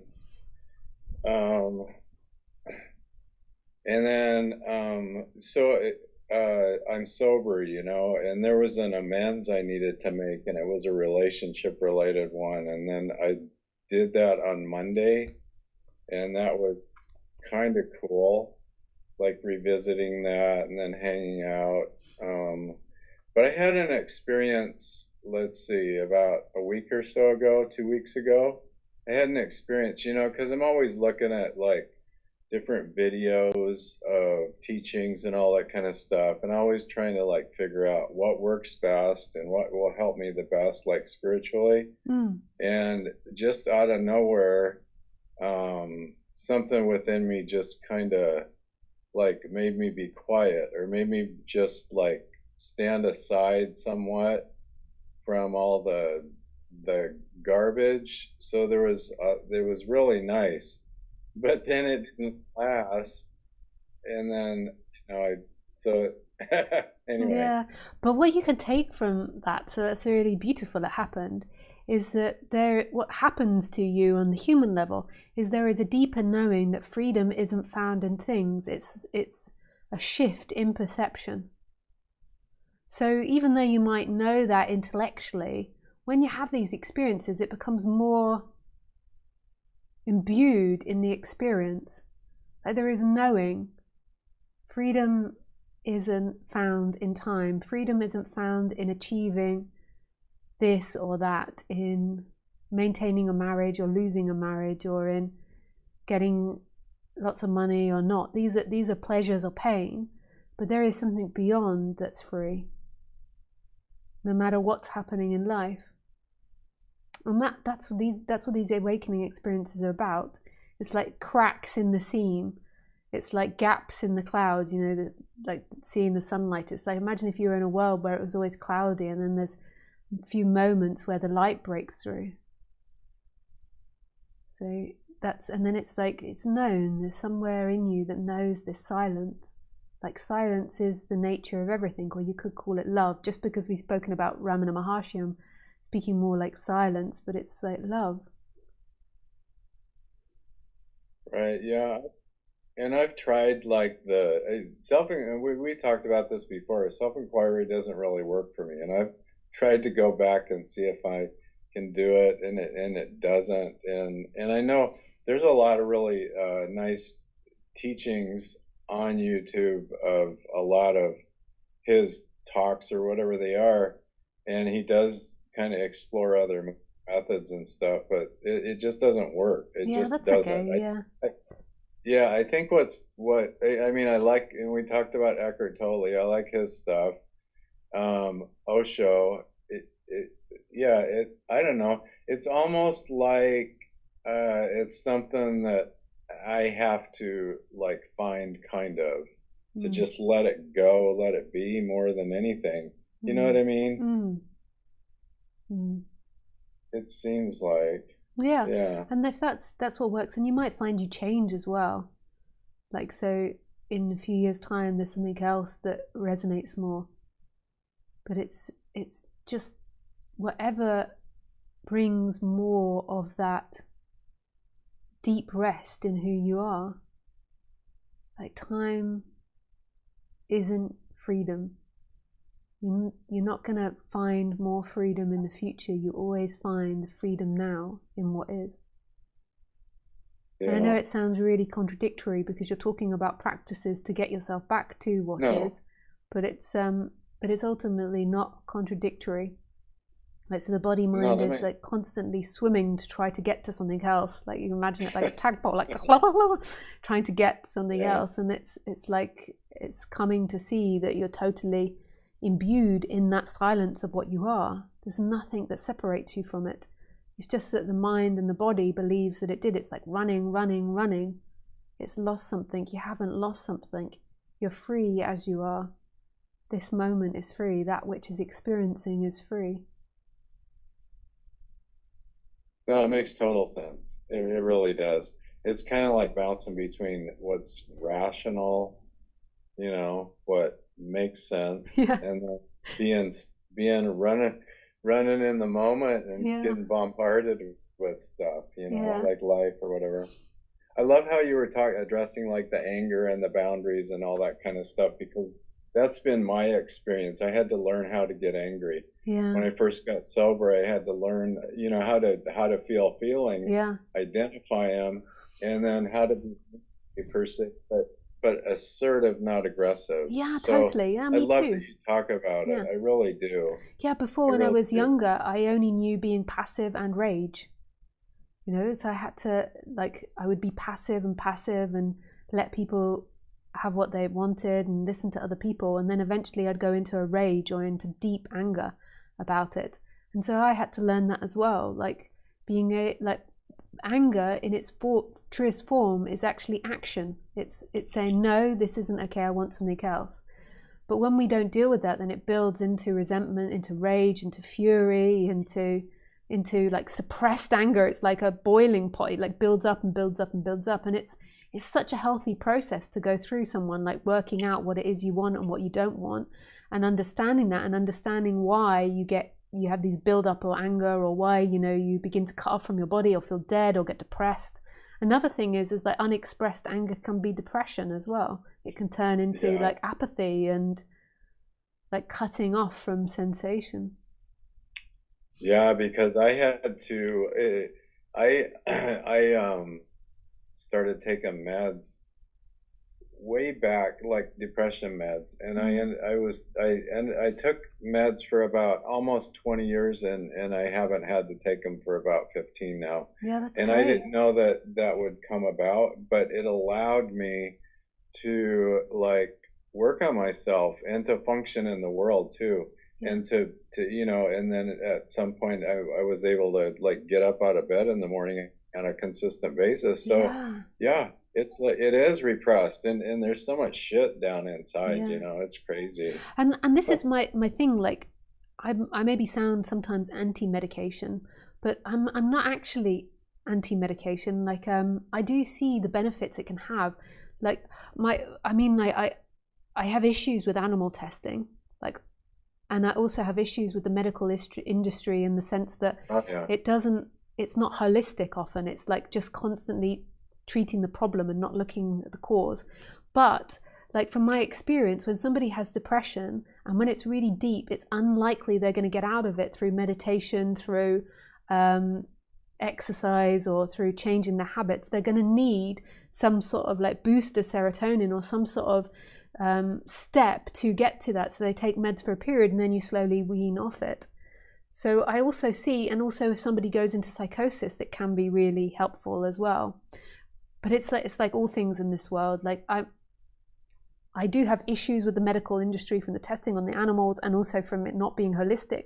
But I also see it can be really great. You know, if somebody's in immense pain, like morphine or painkillers, or having like horrendous like hormonal disbalance, it can be really helpful. And I think you're really right. That's my experience of working with people for such a long time now, is that often when you've fallen into great depths of despair, and when your hormones are really unbalanced, you're producing like lots of fear or lots of cortisol, I think it's called. I'm not very good with it. Then these prescribed medications can really help balance that out. And then it can give you a balance where you can then, like if you're really depressed and you can't get out of bed every morning, how can you begin to go into therapy and try to deal with your shit? It's like it can help you, raise you out of that. So I'm so happy to hear your story, and thanks for sharing it with people, because often people in the spiritual world are like, no, I mustn't do that. And sometimes I meet people and they're in such a bad state and they're trying to do it naturally or organically without any medication, and sometimes it's needed. A lot of, you know, and it's like, it's almost like a lot of times, like back to the anger thing, a lot of us get on this spiritual path and then think we need to be soft. Yeah, and that's such a misinterpretation. Yeah, I was like that too. You know, and it caused me, you know, problems in my life. Like anger is really important at defining a boundary. Most of the time, most people don't know what they want or don't want because they're disconnected from their body, and they didn't have parents to teach. They didn't have parents that taught them how to negotiate with the outside world and getting what they want and they don't want. It doesn't mean you always have to get what you want or don't want, but it's about this negotiation, being able to express it and not repress it, and then it becoming a big explosion or becoming depression. So this is what I love about Western psychology, like going back to reawaken that. And sometimes when people get into this subject, they want to just skip all that out and go to the void of what Ramana Maharshi is speaking about. And more than likely that's not going to happen. More than likely they're going to have to balance the person to an extent, because their emotions and their feelings and their thoughts are so unbalanced that there's such a pull into thinking and into suffering that it will be an endlessly frustrating scenario to try to find the big self or to recognize consciousness, because they're so drawn into the personal self. I don't know if that made sense. I went off on one there. Everything you say makes sense to me. Nice. So, like, one more thing. Are you familiar with Paul Hederman? Yeah, I really like Paul Hederman, and I think he's great for people in recovery as well. Yeah, because so now he has the non-dual, and then he has the AA related, but his AA related, like, weekly YouTube thing or whatever it is it's so spiritual per se, or it's so linked to non-dualism, and it's beautiful because AA is really tremendously helpful, and it does help people get sober if they want to get sober, but this is a total, like, different, like, step away from the ego and all that kind of stuff. So anyone that's looking to get sober, it's a nice, like, supplement or alternative. Yeah, so that's a big promotion for him, which is fantastic. I think he's on my website. I think I recommend him on my website because I've sent lots of people that way, because also people get into this subject. Sorry about Khaleesi. People get into this subject, but and they get into this, like, idea that because everything's free, that they can still carry on abusing alcohol or abusing drugs. And when you begin to work with them and you work out that they're drinking all the time, or taking drugs all the time, or like doing really destructive things, like, he's a great way to begin to step out of that or begin to look at a different possibility. Like, so, because also I've found people use non-duality to try to say that's okay as well. Yeah, I mean, I never enjoyed his non-dual talks because it's kind of the same thing over and over, and that's why I like listening to you, because yours is so different. Yours is just so level and balanced, and I love it that you go on about the psychological. It's so needed. That's been my experience. Oh, cool. Yeah. And I appreciate you talking to me. I really do. Yeah, thanks, and thanks for saying that. And I think it's really important, and I think that they're perfectly complementary of each other. It's like the goal is to come back to, like, falling in love with what is, and there is the technique of moving the attention back to presence, but there's also the technique of exploring what is keeping you out of presence, like what is keeping the seeking game going.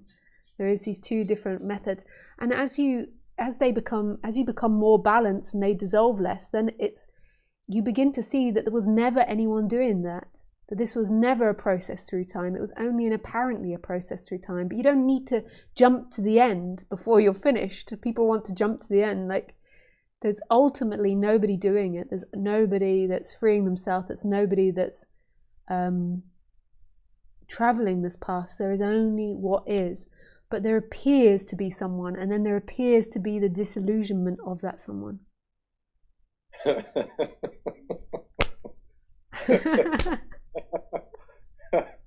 Yes.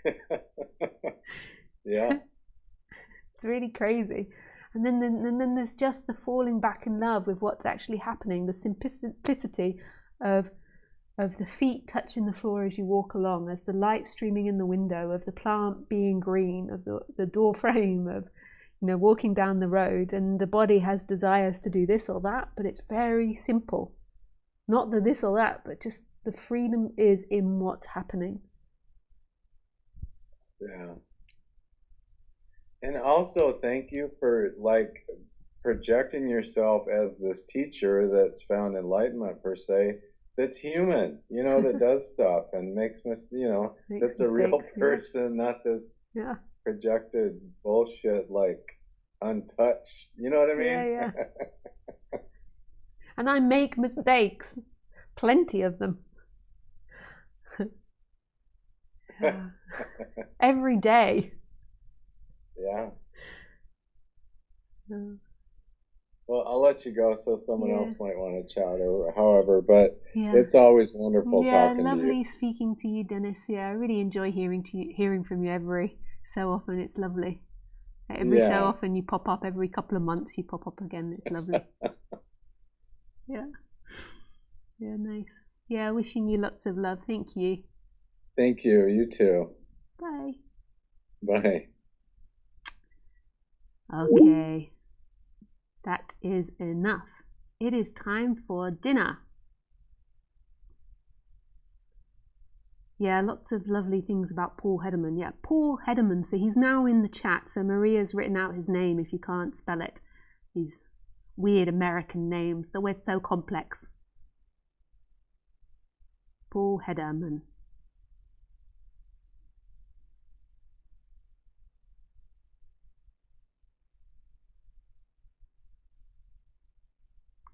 Okay, so I've imagined a conversation between Lisa and Paul for years. Oh yeah, sweet. Yeah, maybe that will happen one day. I've never actually met Paul Hederman, but I get the sense that we would get on. We're both quite cuckoo, a little bit out there, creative thinking. I hope he's okay with me calling him a little cuckoo. But I mean, like, he's a little alternative. He's not like a humdrum businessman.